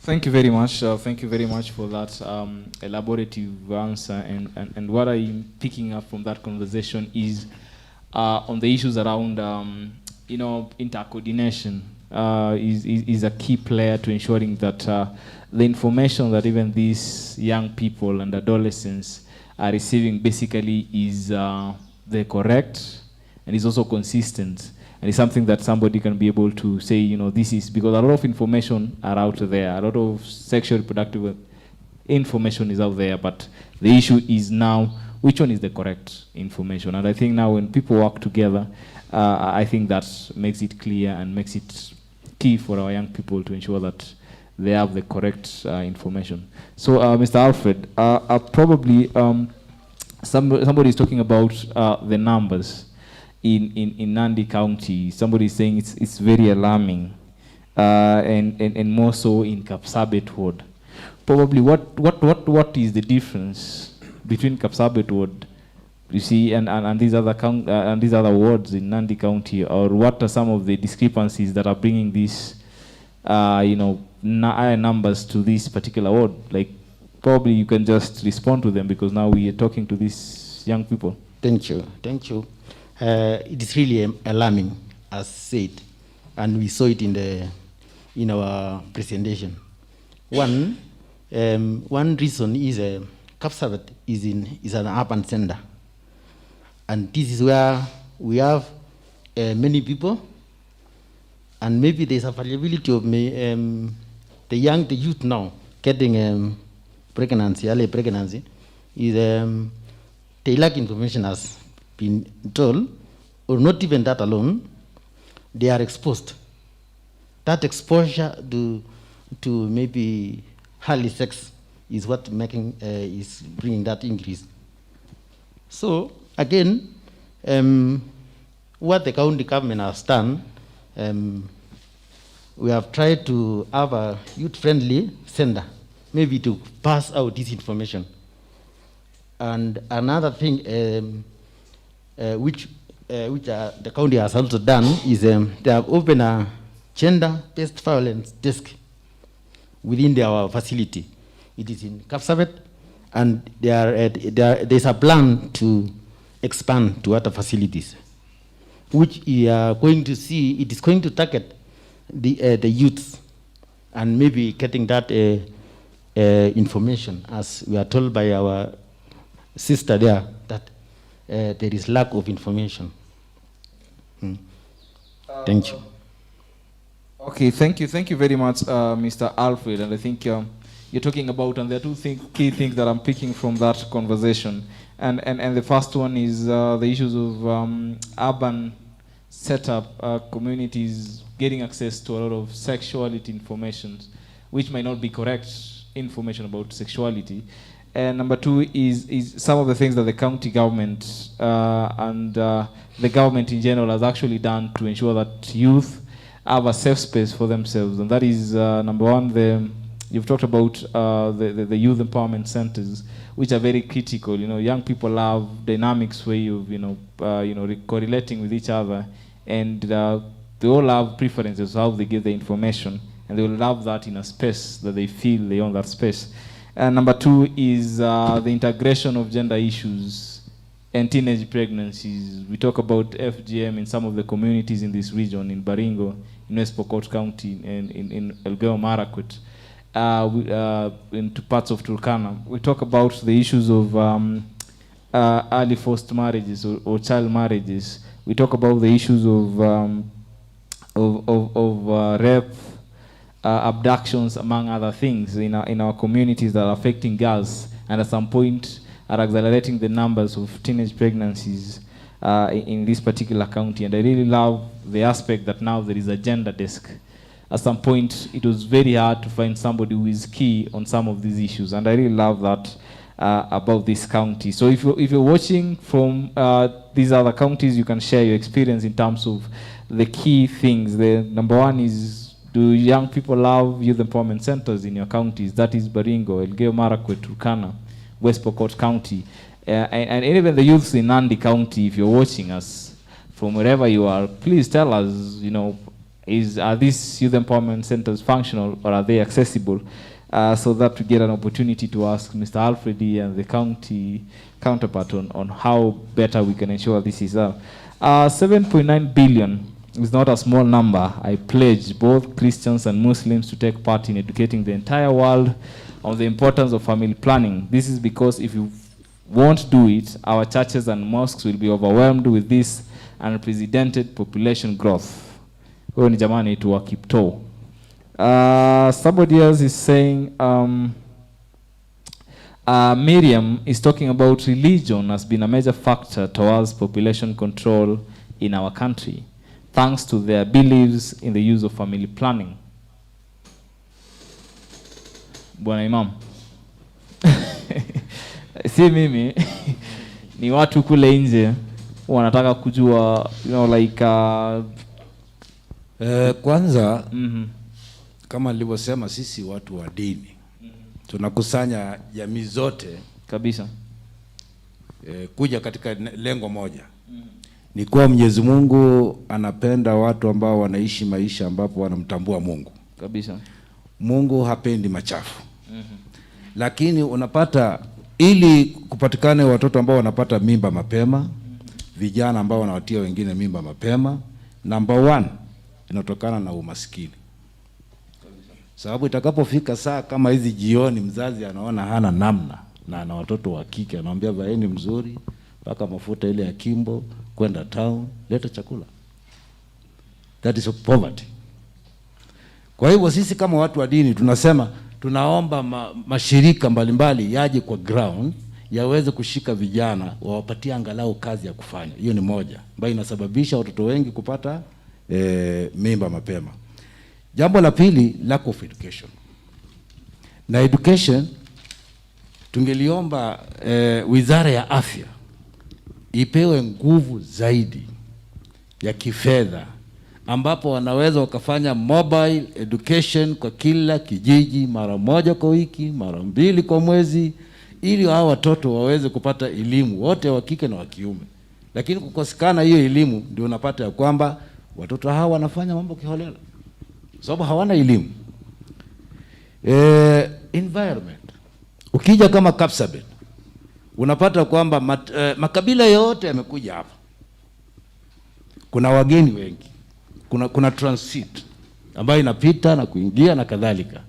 Kwa hivyo wako na hela ambao watoto wakitoka kule ndani wakiona wenzao wanaenjoy hapa. Kwa hivyo ile environment inawachukua moja kwa moja, na wao pia wanaingia katika hiyo starehe, mimba zinapatikana za mapema. Jambo lingine ni kuwa wazazi nao wameshindwa kukaa chini na watoto wao, especially watoto wa kike. Baba hawezi kuzungumza na wao, na mama pia, kulingana na culture yetu, inakuwa si rahisi kuzungumza na watoto mambo mengine. Ndio unaona sasa mfumo kama wa public health ama health wamekuja na mambo ya family planning. Kwa hiyo mtoto anapopata kwa nikimeza tembe mimi siwezi kupata hii, anameza na matokeo yake inakuwa pengine ni tofauti. Ikija kwa sisi watu wa dini, tunasema family planning ni kwa wazazi ambao wameoana, wanataka kutengeneza family. Kwa hivyo kitu kikubwa hapo ambapo nitazungumza ya kwamba lack of education, poverty, na pia wazazi hawana nafasi ya kuzungumza na watoto wao. Lakini sisi watu wa dini tunawahimiza, especially sisi Waislamu. Lao ingekuwa Kenya ni inchi ya Kiislamu ambayo tunahukumu Kiislamu. We kijana ambaye umeoa ukizini na mwanamke aliyeolewa unapigwa mawe mpaka ufe. Kwa hivyo utapata hiyo nchi haina zina tena. Na kama umezini na wewe ni kijana hujaoa na umezini na msichana ambaye hajaolewa unapigwa viboko 80 hadharani. Si ndio? Kwa hivyo hakuna mtu atazini tena. Si ndio? Na ikiwa hiyo poverty ndiyo ilikutuma kwenda kufanya jambo kama hilo, tuna mfuko maalum unaitwa Baitul Mal. Nyumba ya kuangalia mazito ya watu. Inatolewa kiasi fulani cha pesa, unapewa ili uweze kushughulika na kazi zako, usiingie katika mambo machafu. Ndio tunaomba ya kwamba serikali ije na mfumo maalum, isaidie vitengo kama public health, county isaidie kuhakikisha kila kijana ana shughuli ya kufanya, wasiingie katika mambo machafu. Asante. Shukran sana. Kuna mambo mazito sana. Najua katika panel ya pili Mr. Nampio atajaribu kuweka wazi, si ndio? Na pia kama uko pale nyumbani najua unatusikiliza, jamani, tafadhali tuweke wazi mambo haya. Na nimechukua mambo mawili kutoka kwako. Ya kwanza ni kwamba kuna mambo ambayo yanachangia katika community zetu ama issues kama hizi kufanyika. Na ya kwanza umesema ni poverty, na ya pili pia ni lack of education. Tukiongelea mambo ya poverty, kuna Kadhambi anasema improvement in the economic and social and legal status of women and provision of equitable gender relations in marriage and child rearing is key towards addressing these issues. Labda nikuulize ma'am, labda what can be done? It might not be the Ministry of Health as jurisdictions to ensure that economic na social na legal status ya women na provision ya mambo equitable gender relations in marriage and stuff, but just to answer what Kadhambi is saying, what can be done to ensure that, because watu wengi ambao wanaathirika na mambo haya ni wanadada, the female part of populations.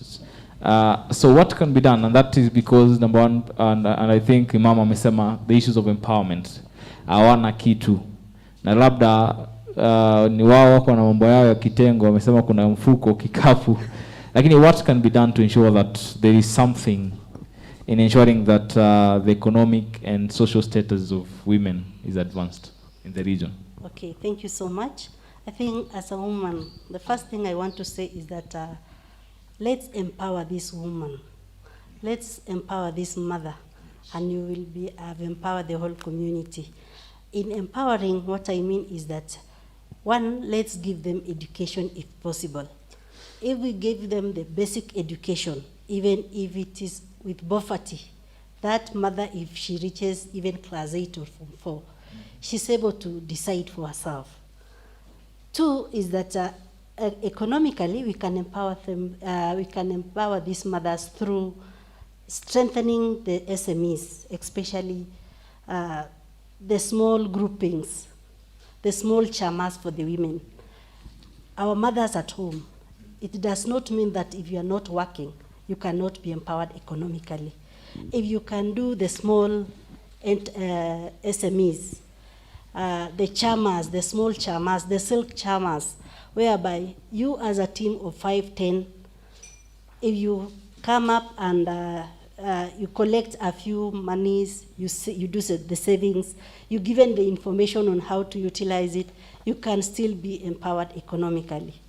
Two is that our men, who are, I can say, our fathers, our husbands, and our brothers, let's support these women. These women are not fragile the way they say they are fragile. They are not fragile when it comes to economically.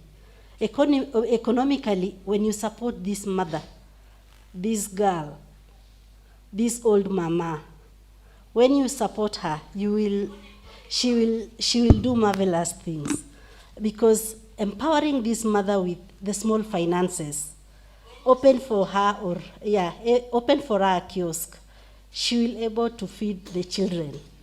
She'll also able to take that child for clinic. So our male counterparts, let's actually support these women. Lastly is when it comes to issues of the law, we want also to give them information. Many a times, these our young women, our young girls, they fall prey of rape, abortion, early marriages, female gender-based FGM. Let's support them. If we give them information, especially on the legal part, most of our rural women, they don't know their rights. Right as for example, right for a widow, right for a girl child. Let's come up and empower them. Once we empower them with economically, education-wise, health-wise, and even legally, these women can take us far. And the issue around population, an empowered woman can control this population because she can decide on what to do, especially when it comes to issues of family planning or even taking care of her or the baby's health. Thank you so much. Thank you very much. Thank you very much. And I think, Kalambi, where you're watching from, I think that has been clearly elaborated.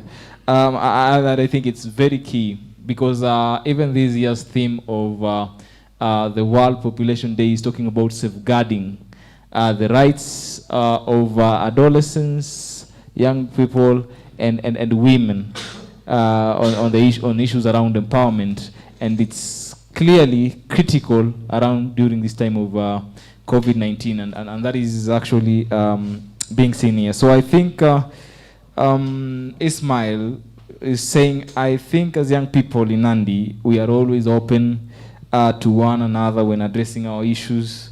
And like when we want to address the same to advanced age, and since we are the most targeted and mostly contributing to issues being discussed about today, it's now time to have peer-to-peer mentorship programs. So I think it's just actually contributing to the conversation that we had around the issues of youth empowerment centers and youth safe spaces, because Ismail says that young people want, peer-to-peer programs. So coming back to you as a champion, as a youth champion, what have you done to ensure that what Ismail is talking about is achieved? So for us, Youth for Sustainable Development, we've tried to partner with organization and also government. Like for example, for the empowerment economically, we have tried to raise awareness on the available opportunity for the funds, for women groups, for youth funds, and all that, because most people, they are not aware, like we have this opportunity from the government that they can benefit from. Yeah, thank you. Thank you very much, and I think that needs to be accelerated further so that our young people can actually be involved and informed. So I think because of time, I think time is not on our side, but I know this conversation is going on and it will never end here. Probably some parting shot let us start from you, parting shot. I'll still go back to access to information. I'll say if information doesn't come to you, it's your duty. It's your duty to go out and look for information. Thank you. Thank you very much. So kwa wale mavijana wanasikiza pale mtaani, wamesema ya kwamba ni jukumu lako kuensure manze unatafuta information na pia kushare information. So ukikuwa na information peana, na kama huna tafadhali tafuta. Thank you very much. Okay, my parting shot is especially for the parents. As much as we allow our children to go to the social media, let's try to see and look what is this that they are seeing, because many a times we find that whatever they are seeing or whatever they are getting from the social media is not the ideal information. Thank you. Thank you very much. So mavijana pia na wazazi pale nyumbani. Let us ensure that kuna mambo mingi sana. Sasa hizi kuna watu wanasema vitu zimetrend. Unapata zingine ni uongo. So tafadhali tafuteni information mwafaka kutoka kwa mashirika ambayo yameidhinishwa kama vile Wizara ya Afya kwenye county government na kwenye national government kuna National Council for Population Development. Thank you. Thank you. My batting shot is as a parent, we are not sharing the information to our children. We are not discussing the issues of sex to our children. So I want to encourage every parent, we discuss issues of sex.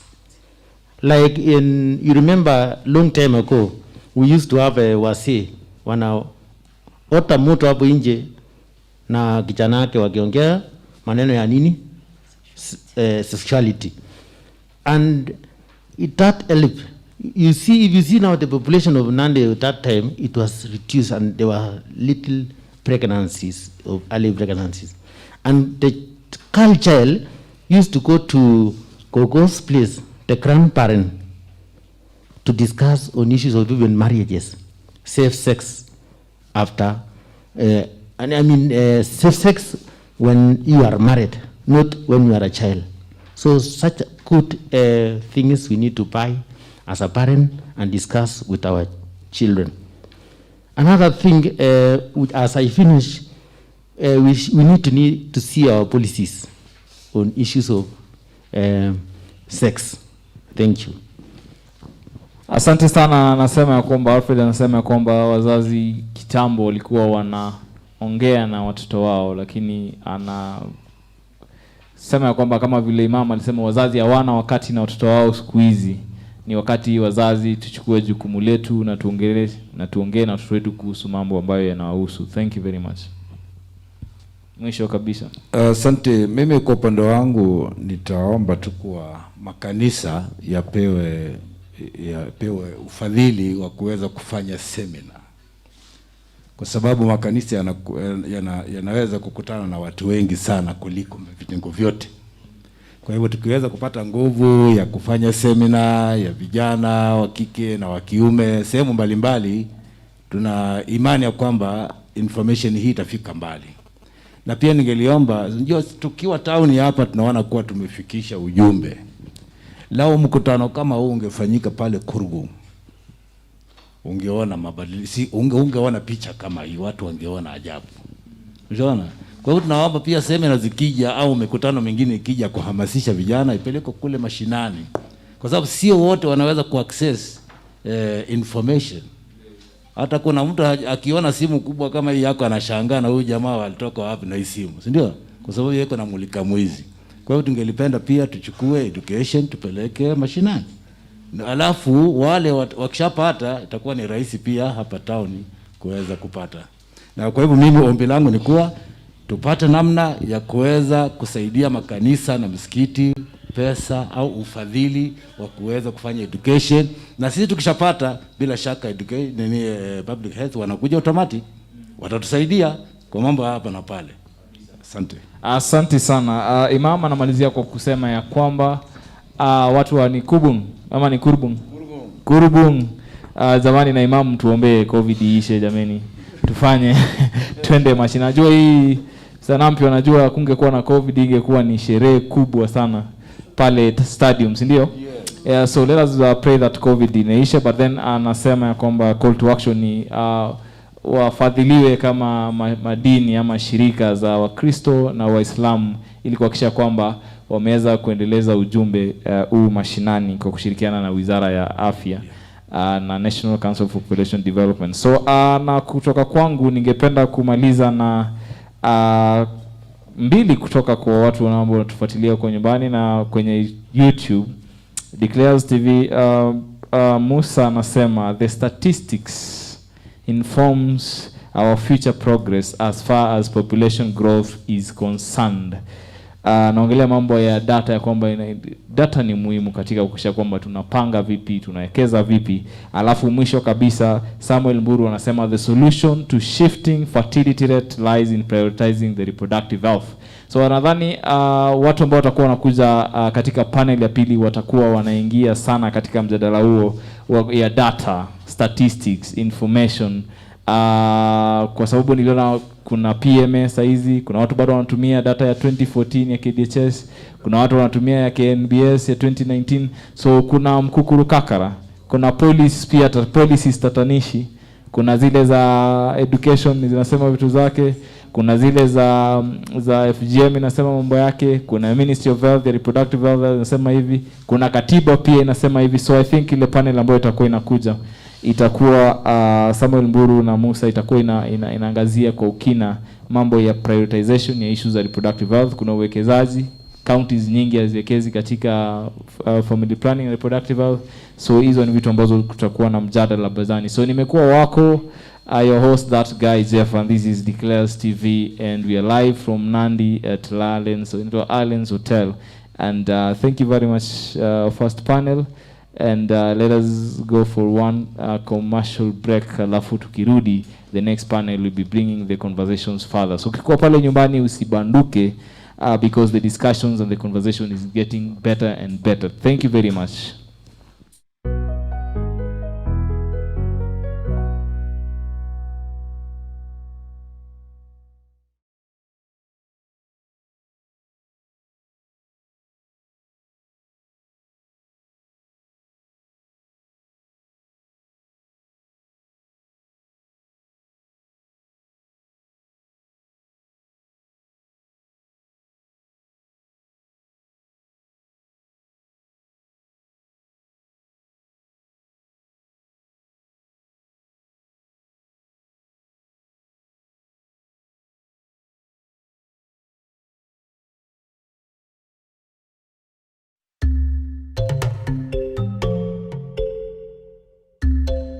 As a young woman, having access to sexual and reproductive health and rights services is essential for me to achieve my potential. It supports me to lead a healthy life, address violence and power relations, participate in economic, social, and political life, and make decisions governing my own body freely. Thanks to having access to sexual and reproductive care, including a full package of youth-friendly sexual health services, family planning, and comprehensive sexuality education, young women like me can have access to decent work opportunities and fulfill our potential. Only then can we become change makers, promoting gender equality and driving forward sustainable growth. The realization of the sexual and reproductive rights of all people and eliminating gender-based violence is necessary to ensure we leave no one behind in the effort to realize economic justice. Share, like, and comment if you agree.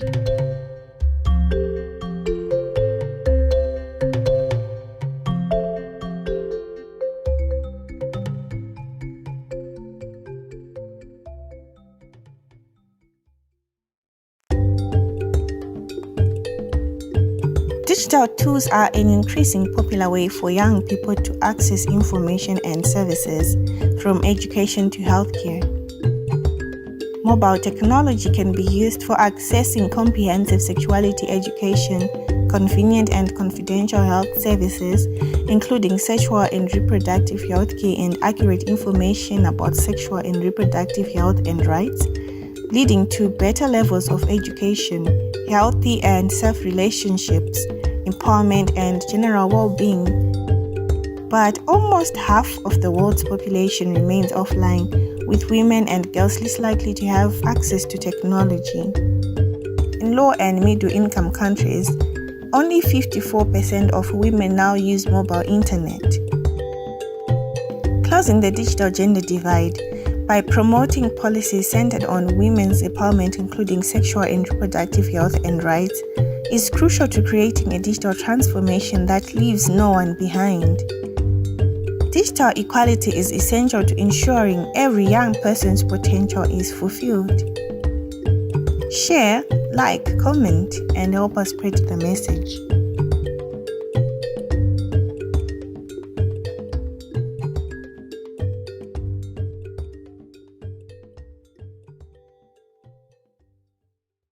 My name is Phyllis Obwire.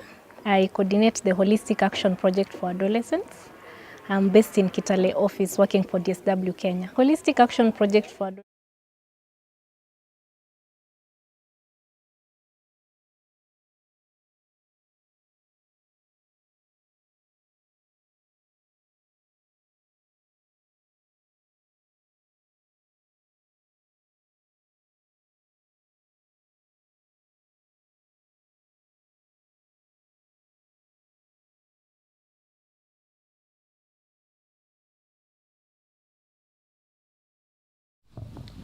Welcome to our second panel. Our viewers from wherever you are, we are at Allen's Hotel commemorating the 2021 World Population Day. And our major theme and our major focus has been empowerment of women, adolescent girls, youth, and youth in our society. And from the first panel, we realized that we have a menace between us, which is teenage pregnancy. And we had a presentation about the implication of these teenage pregnancy numbers that were shared. And so with me is a very able panel of eminent people. To me is the Reverend Rono, representing the religious, the faith-based community. Second left is John Anampu, the regional coordinator for population, North Rift region. And third to my left is Rose Chesang, MCA from Nandi County. And to my far left is John Ezekiel Kisorio, the Health and Records Information Officer from Nandi County. So maybe we'll just dive in with Rono. We've seen the data about teenage pregnancy in Nandi. As someone representing the faith community, what is your take about these numbers, and what are you doing as church to address this problem? Because it affects us all, apparently. Thank you. I am so happy to be in this panel. First of all, in our faith-based organization, which concerns about all churches or Christian family, we always, when we have conferences before the COVID, and also meeting for youth and women and men, we always teach people about God's approach towards population. Mm-hmm. Then too, we teach also about cultural approach towards population. And then that one, we always teach about health approach in prevention measures to all people. Okay, that's interesting. So first of all, God's approach in population, when we start from creation, people are well planned. If you see the first families, they had 3 children, others 4, 2, or 1. And the word God says that have children and multiply, but when you see the approach of bearing children, it was minimal. And it has helped the world to continue well. But then it comes to, after the fall of man, Adam and Eva, now the origin of offenses came in, and it affects population to death. So now we always teach cultural approach, because to me, I saw some other applications when our old men were doing. They were using systems to protect even the youths when they are during adolescence. They had also approach to the youths who are ready to marry, and also they had approach for those who are married. They had also laws to be followed so that they cannot bear children without spacing. So that is what helped people, because even to control the youths, they had one voice. What I am seeing now is that voices are very many, especially that one of political. Politicians now are the ones to encourage having many children because of votes. So we still have a challenge on that position. But otherwise, to God's plan, it is to have children, as I read in Isaiah 65 verse 20 says that, let us have children which are not for misfortune, or that they endanger their future.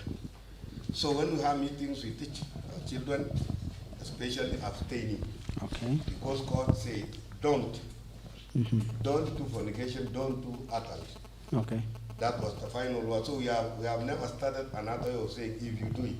Okay, thank you. It still stands. Thank you so much. I appreciate that the fact that the church is coming on board to talk about these issues. And John, yes, you work for an agency that is tasked to look into population issues and interpret the numbers, make sense of these numbers that we keep seeing them soaring high and rising. As an agency, does it concern you about these numbers, and are there plans in place from where you sit to address these issues? Yeah, I started from my, thank you very much, Andrew, and thank you, participants, for listening.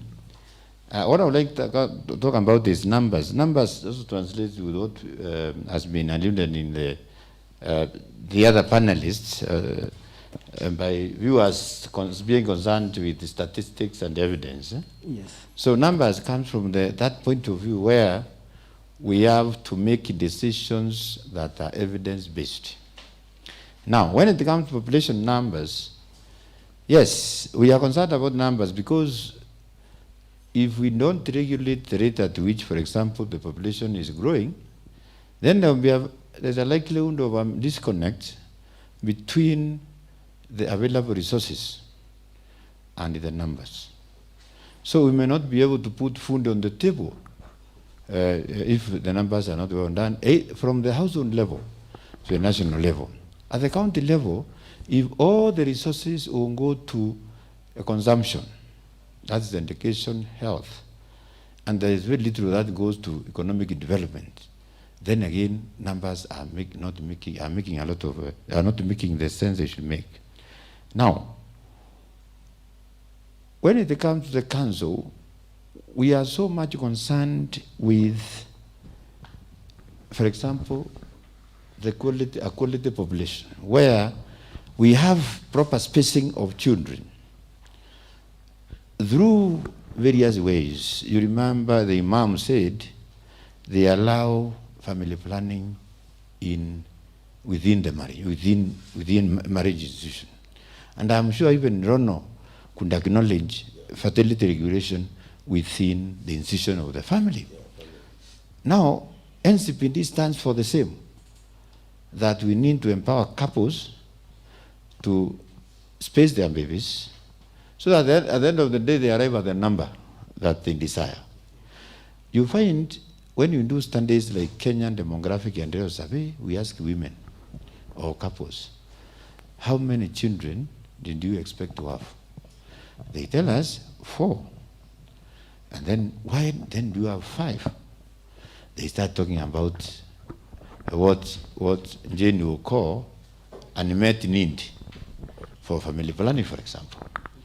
So in NCPD, we don't have a force policy. Our population policy is not coercive. It is negotiative, it is persuasive, the policy. It's not the Chinese policy. So, for us, we don't have a number that we specify for Kenya. We don't have a number. The Kenya government does not allocate a number. We always say, come up with children that you as a couple are able to. And number 2, we encourage people to replace themselves. Replacing themselves, this is where I get married to Jane. Of course, not now, I'm married.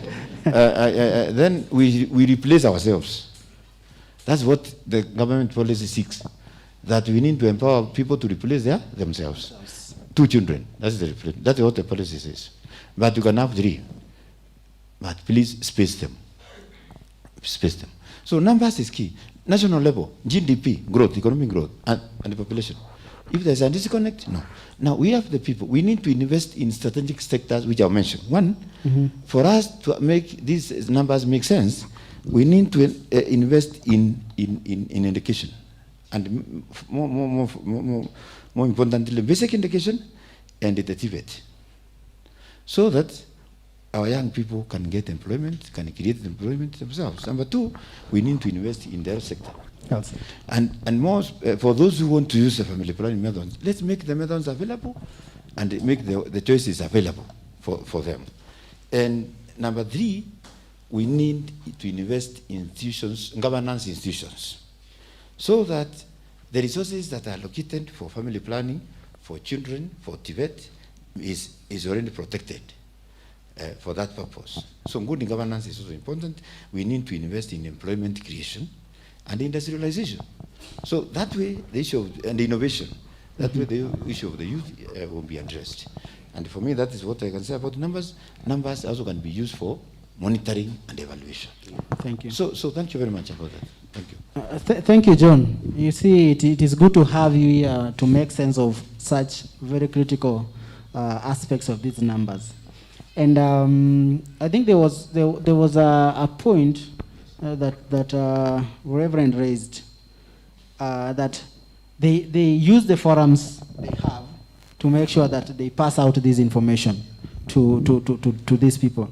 And there is concurrence with what Imam talked about in terms of engaging in using their platforms to engage their congregants to plan. And from where I stand, as a development partner who is involved in reproductive health issues, as such, the definition of family planning is not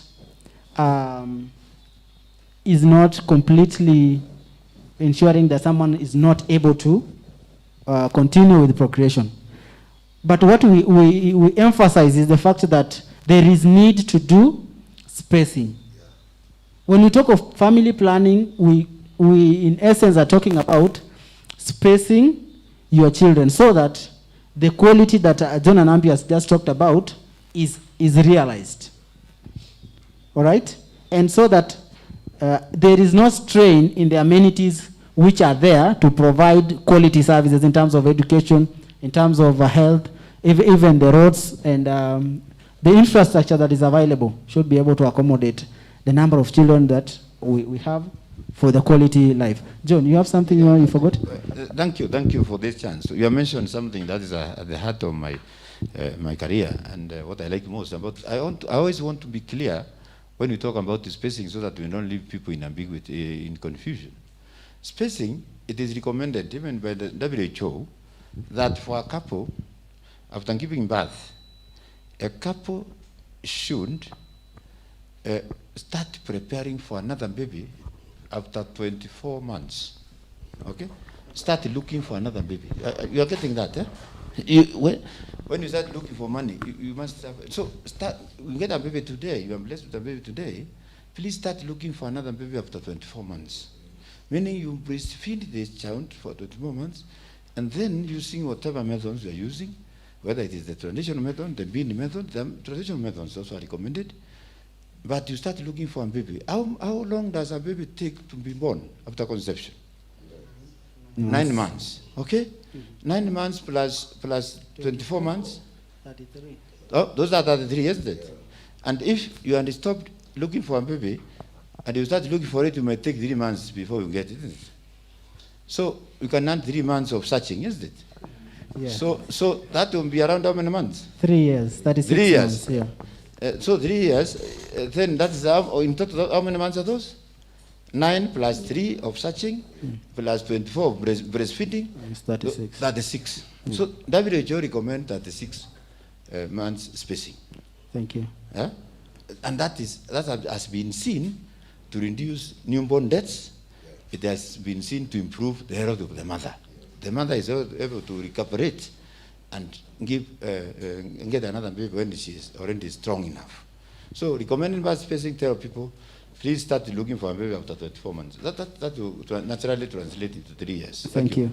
And that reminds me that it also reduces maternal mortality and neonatal mortality, the deaths of children and their mothers, if we space as he is saying.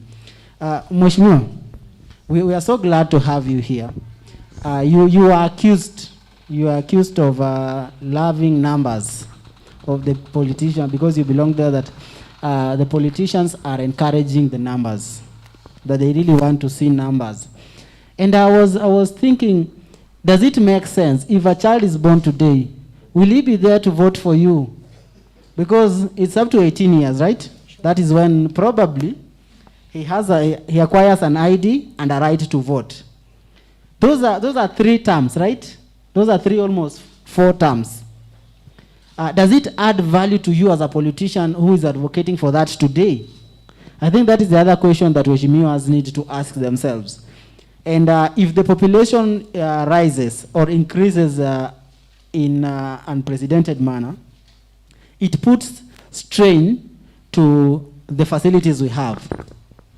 And that is where we do not have quality education, we do not have quality health care.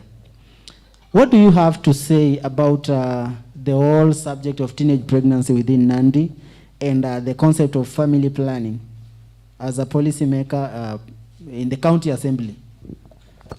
Okay, thank you very much. We really don't say that people should be more so that they can vote for us. It's so alarming that our children are right now, they are looking for jobs, they are looking for where they can get something small. So it's not real that we politicians say that we should have large numbers so that they can vote for us. Mm-hmm. It's not, because if you don't plan for yourself as an individual, yes, that one will just bring poverty in our communities. So I just want to assure you that with the population, it cuts across. This needs everyone, because we should come together so that we can see that we don't put ourselves in pressure. So because if we have people who are now in poverty in this county, it doesn't mean that all of us are well off now. Okay. So I just want to tell you that we politicians, we don't need numbers so that they can vote for us. Okay. And they are getting poorer and poorer. And poorer. Yes, so also our children are, our teenagers now are in very high, more problems, because these teenagers right now, because of Corona, most of them right now have children. The school leaving children is too high. Okay. And most of them have small children. They have their kids. You never know who is a kid here and who is going to school. So we just want to tell people that, please, let's look after our children. Let's not run up and down saying that we need numbers here. That's right. Yes. Some of the people who are vulnerable here are people living with disabilities. The disabilities. We have rape cases. We have those people who are mental. Most of them are being raped, and right now they have children, and they are in much poverty. So I just want to say that these things should just go away, so that we have few children that we can look after. We're able to manage. We can be able to manage and provide. And I just want to tell our youths that they may come up. They may come up so that they can do some small businesses. Not only that they are looking for the white-collar jobs, but also they may work hard. Yes. Wherever they are, so that they can do any job that is there. That comes that their can way. come. So I just want to also say that thank you. In our county, we've tried our best. We've come up with the rescue. We put our policies that we are coming up with a rescue center for gender-based violence. And we are also looking into that we rescue those children who are going around in this county. Okay. We mean the chokora, those people called the chokora, so that they can be kept there. Somewhere. Yes. It's a physical place. And also, I was looking about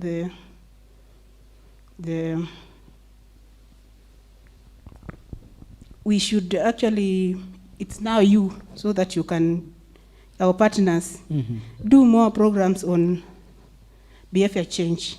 On behavior change. Yes, so that our children in school may know this early. They must be taught early, so that they may know what is right, but what is not good. So we want to assure you that as partners, you come give these programs to our children in schools. Okay. And we can join together with the county government and help our children. Thank you. Thank you. Yeah, so from what Mheshimiwa has said is that they are supporting the initiatives of having a manageable family. And we also call upon you while in the assembly to look into issues that will facilitate realization of whatever we are saying in terms of policies and in terms of prioritizing budgets that will ensure that people get access to information. Like in the first panel, there was an issue about young people not accessing information that is relevant on time for them to be able to make an informed decision. So while in the assembly, we call upon you to engage in your legislative role and put in place mechanisms that will ensure that programs are in place that facilitate delivery of information and health services to young people, especially reproductive, because that is what they say that they lack. And Kisorio, you sit in a very strategic department where records are kept. And so you interact with these numbers, and the numbers you projected are the ones that came to the facility. And we are very certain that there are numbers that did not find their way into your register, which means the situation is far worse than we saw, right? Yes, and as county government, because you already interacted with the numbers, what plans do you have in place to address this issue? Because if you don't address, then even the development plan that you have for the county, we may not realize it because of the dependency ratio that Anambi talked about, the children dependency ratio and the overall the dependency ratio of adults. But now we are talking of children. What programs do you have that are meant to address this challenge? Thank you, Wajalong, for that. We in the health sector, our mission is to ensure that we have a healthy population, and healthy population cutting across from the children who are born. Yeah. So, in terms of teenage pregnancies, we have a challenge. Yes. And the figures we presented earlier are those who access the health services in our facilities. And not all come to our health facilities, and some fail, even couples. When we look at the ANC in our county, it's not 100%. And now, if the people who are married cannot attend 100%, what of the adolescents? So it is really a big challenge. And some of these teenage pregnancies have got a number of implications. And in one slide, we saw a number of abortion cases that are occurring in our county. We saw also a high number of sexually transmitted diseases that is occurring in the county. And teenage pregnancies imply that our youths, our children are not protecting themselves. And the reason as to why, or the implication of not protecting themselves or awaiting until the time when they get married, is that when we see high number of teenage pregnancies, especially in our urban setup, it has got a lot of implication in our health. And now that our health sector don't have enough resources to address all the health needs of our population, it's really a challenge. And that is why we call upon our partners to support us. So we have a number of partners that usually support us in ensuring that we reach, we enlighten our youths in schools, in our communities, and we have also, we usually, in our stakeholders, we incorporate the education sector whenever we want to give information to our youths. We incorporate also our churches. We also do review meetings with our stakeholders occasionally. Okay. Though the frequency is not adequate, we usually do our stakeholders meetings on quarterly basis. Quarterly basis. Yeah. So we have budgetary allocation also in our county that addresses the family planning issues on curative services.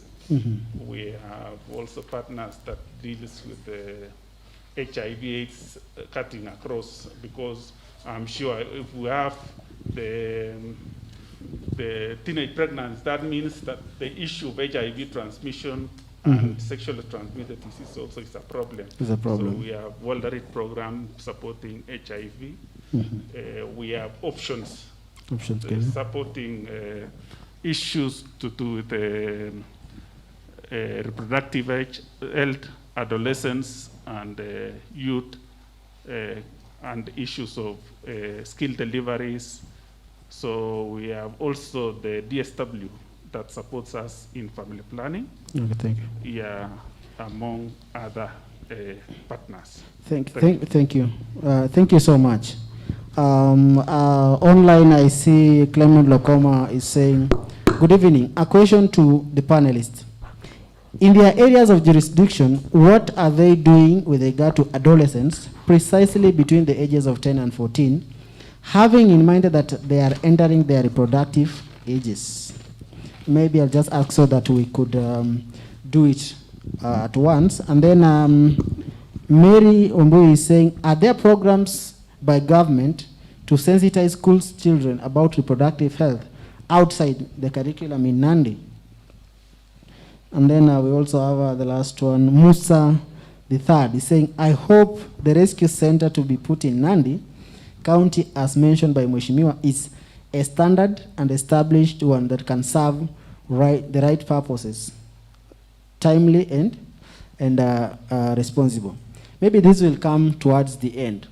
But in all that we are talking about, for us to be able to achieve that, resources are required. All right?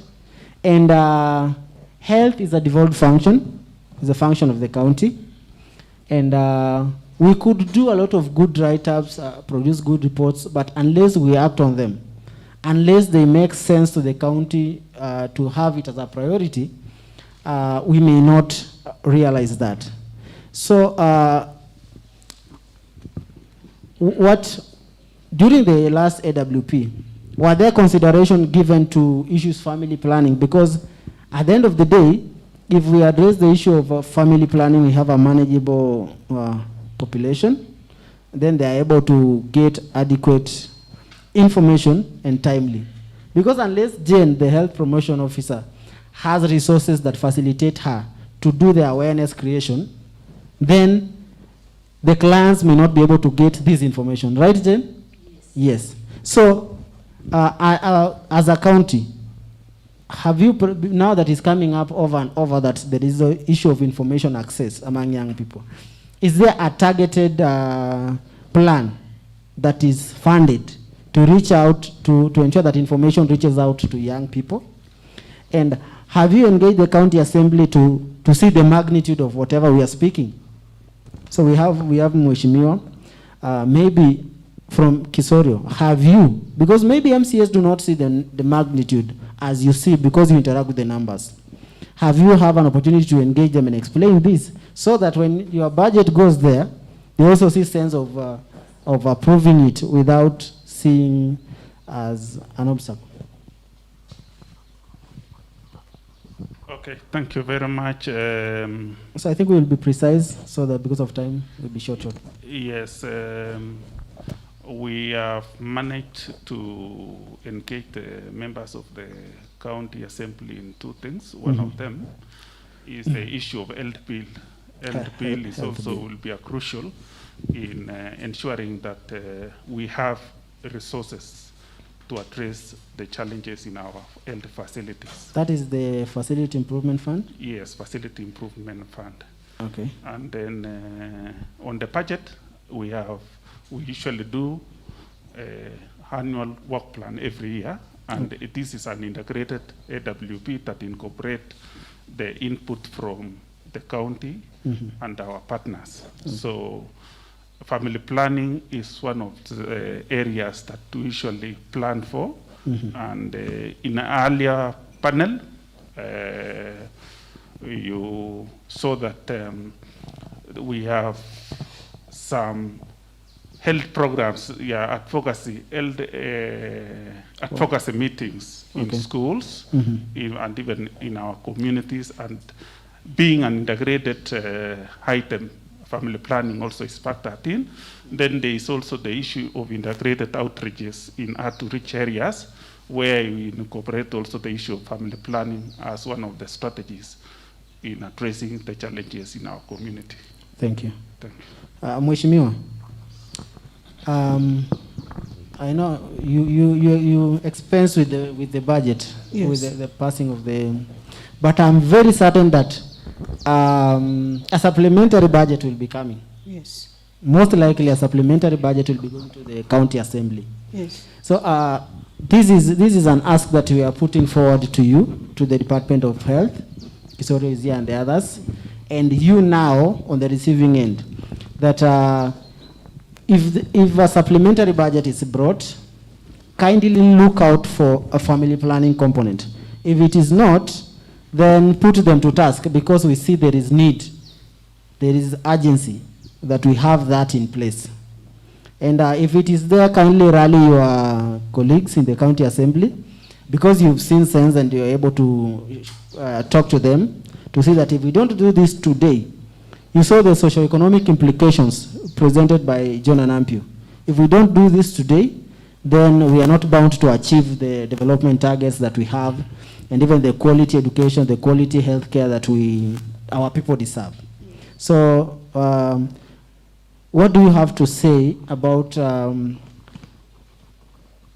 ask that we are putting forward? Are you going to support the Department of Health when they present their proposals in the supplementary? Yes, of course, because we are working together. We want to ensure that the health service, health sector is well. So I hope when they come, where when the bill will be okay, we shall see in it that we support them. We are very ready to support our county government so that we go ahead together, especially in this health sector. We are really working together so that we see that our people get good health, and especially for family planning. I hope the health centers, in our health centers, they are the social workers right now in our villages who are going around. The county government have tried. So we want to support them so that we have more health workers in our the facilities. And in our just at home there, so that they can be helping our people. Thank you. Doing family planning. Thank you so much. And now we have an opportunity to hold the MCA's account with regard to FIF bill that they have committed. And next time then you do, and Kisori and the director, I know you'll have to brief him that we have the support of the assembly. Next time you have the bill, I think we would appreciate if they fast track that. And we will be happy as partners. We are happy when we see progress taking place. And I will be glad to support Nandi County to implement even that policy after you have expensed it.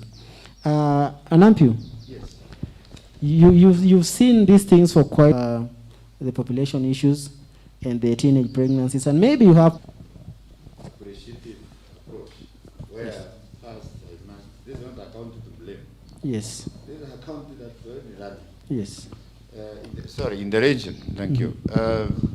Nandi County is not one of my worst counties when I'm thinking about the 6 counties that I coordinate. In fact, when I'm in other counties, I give Nandi as a success story. Okay. So what I learned in Nandi, what I can say about the Nandi is that they continue working together. Yes.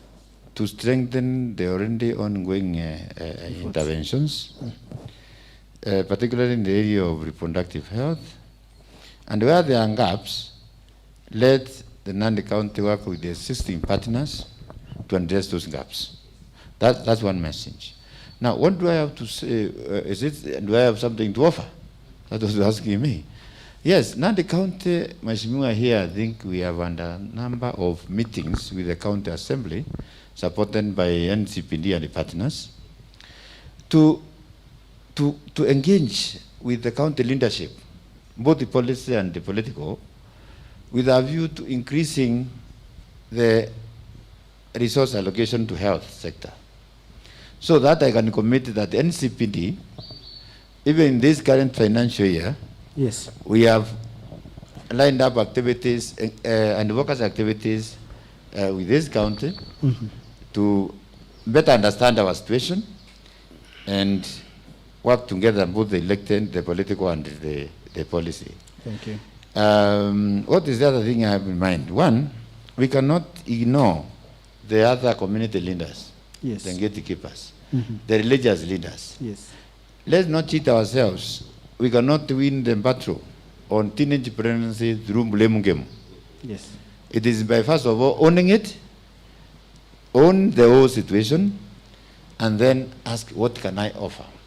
So to me, the community leaders out there, the religious leaders there, yes, the political leaders out there in the community have a greater role to play. Those ones that we found have very alarming statistics, those should be the centers of interaction. Yes. That is where Jane should be. That is where Wachaloni should be. That's where Nampi should be. As we try to migrate to towns, we are migrating into problems. More problems than the people who are left in the rural, correct? And the evidence is the number of teenage pregnancies. We need to ask ourselves, what are these drivers of teenage pregnancy in the informal or slum areas in Kapsabet? That way, we shall address the problem in a better way. Let's consult the imam. Yes. Let's consult the pastor. Let's consult the area MCA. We can get a better picture before we come with our own textbook plans. Thank you. So let's engage more. Let's appreciate each other as stakeholders, and we shall move on. Thank you very much. Reverend, from what John said, you play a very important role, a very critical role in addressing the issues, teenage pregnancy, and even family planning to some extension while congregate with your congregation. So, as church, what do you have for? Are there plans to reach out with this information beyond church? Because there are other platforms like you have radios, and is it a priority to you? Thank you. Thank you. I want to thank God because we still have pastors in place and the leadership of all churches. I want to encourage them that let us continue using our platforms in conferences for youth so that we teach them about the adolescent stage so that as they grow, they know that God is with them. Because there is nothing new to God in the creation factor. So I encourage pastors of all leaders that we need to have a voice. Sometimes we have challenges. When this church says no to this, others say yes. That's why where youth now come to get lost. But if we have our own voice, so that when the youth visit this church, they hear the word no to this, the same voice, yes to this, we shall succeed. And then also, we encourage also elder workers, when we welcome you to come to our meetings. Don't fear, because we have discovered that many parents fear to tell their children the truth. So we must use the platform of The child church. leadership and health workers to come and expound the meaning of adolescence and also the continuation of ideal marriage. Thank you. So I think what we see here is that we can work together, the health sector, the religious, and the parents. If we choose to work together, then we'll be able to address this issue and be able to move forward. Now, thank you so much for the time that we've taken to look into the whole issue of teenage pregnancy and family planning in Nandi. Maybe I'll just afford us an opportunity for the parting shot because of time. But I hope the conversation will continue online. The discussion is live. So, Dr. Rono, you can have your last word as we go to the right. Thank you. Not only is that we still live here on earth, and we need also to see that we have a healthy nation. And we want the church to play a greater role so that to make Kenya a better place for living and also having a better future. So my prayer is that when health become practical within the family, because the Bible says if you cannot take care of your family, you are nonsense. So we must have a healthy family, manageable family, so that the nation also comes up to have a healthy country. John? Yeah, mine is a quick one. Something that has not been addressed so far is the issue of policy gaps and the policy harmonization. We have this policy in education on back to school. I think that policy requires to be revisited, and in a multi-sectoral way, we come up with an appropriate and more comprehensive back to school policy, because the situation has already changed, so that we can address this issue of teenage pregnancy in a more meaningful manner. There are policies in the Ministry of Health. Some of them now are not relevant to the current COVID-19 environment. Those policies also need to be reviewed and cascaded down to the county level. Counties will also embark on implementation and the revising of the existing policies so that they come up with the plans of action so that we can have a coordinated implementation of interventions.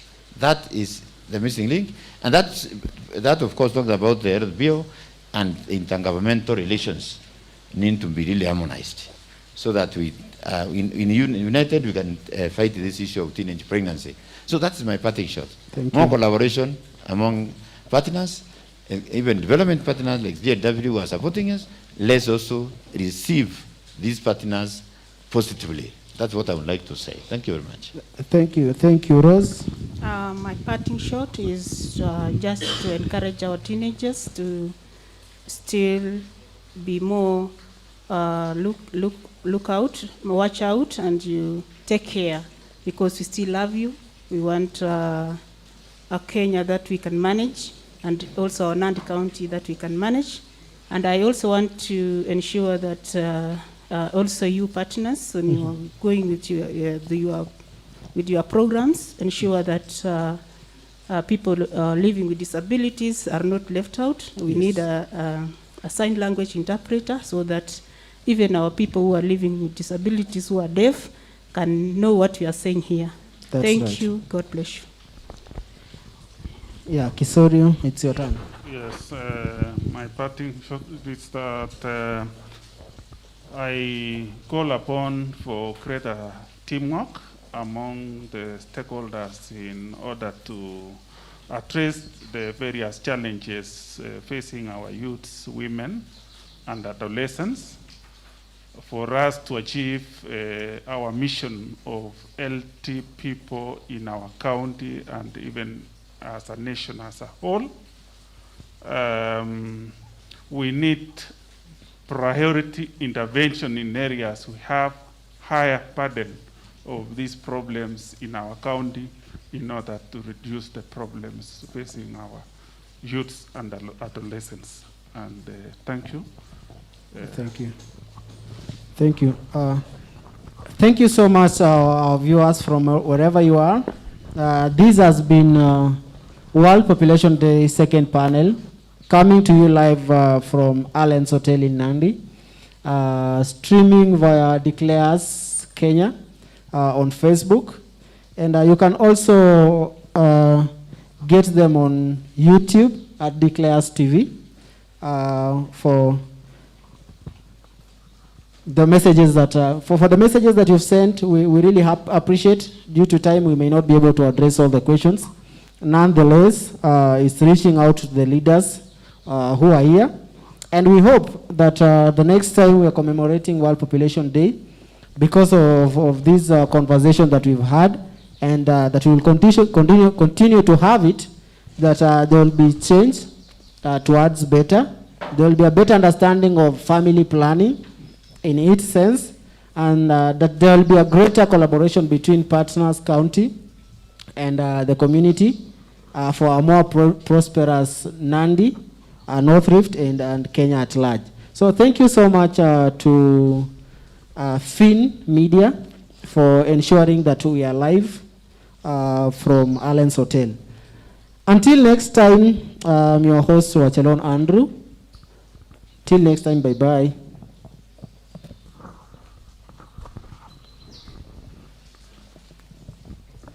Sawa, I think we are.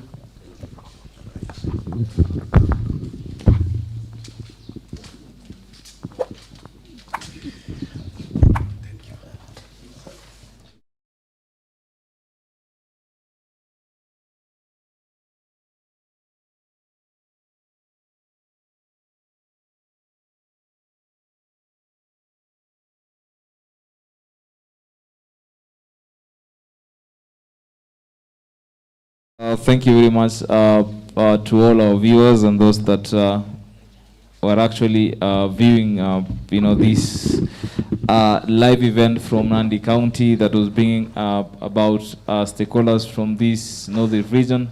To all people from Turkana, to all people from Pokot, Baringo County, Elgeyo Marakwet, Uasin Gishu, and Nandi County. So we will want to take this time to say bye-bye. Tuonane, keep the conversation going, and please let us ensure that at the end of the day tufanye yale ambayo tumekuwa tukiyasema na tukiyazingatia. So we really appreciate for the support, and until we meet next time, I want to thank Mr. Musir, who is behind the camera, and there is Shedi, who is behind the computer. I'll be your host, that guy Jeffa, and let us meet next time in a different environment. And this is the best and the online's funniest, and it's called Declares TV. Bye bye. Thank you. See you once again. Thank you.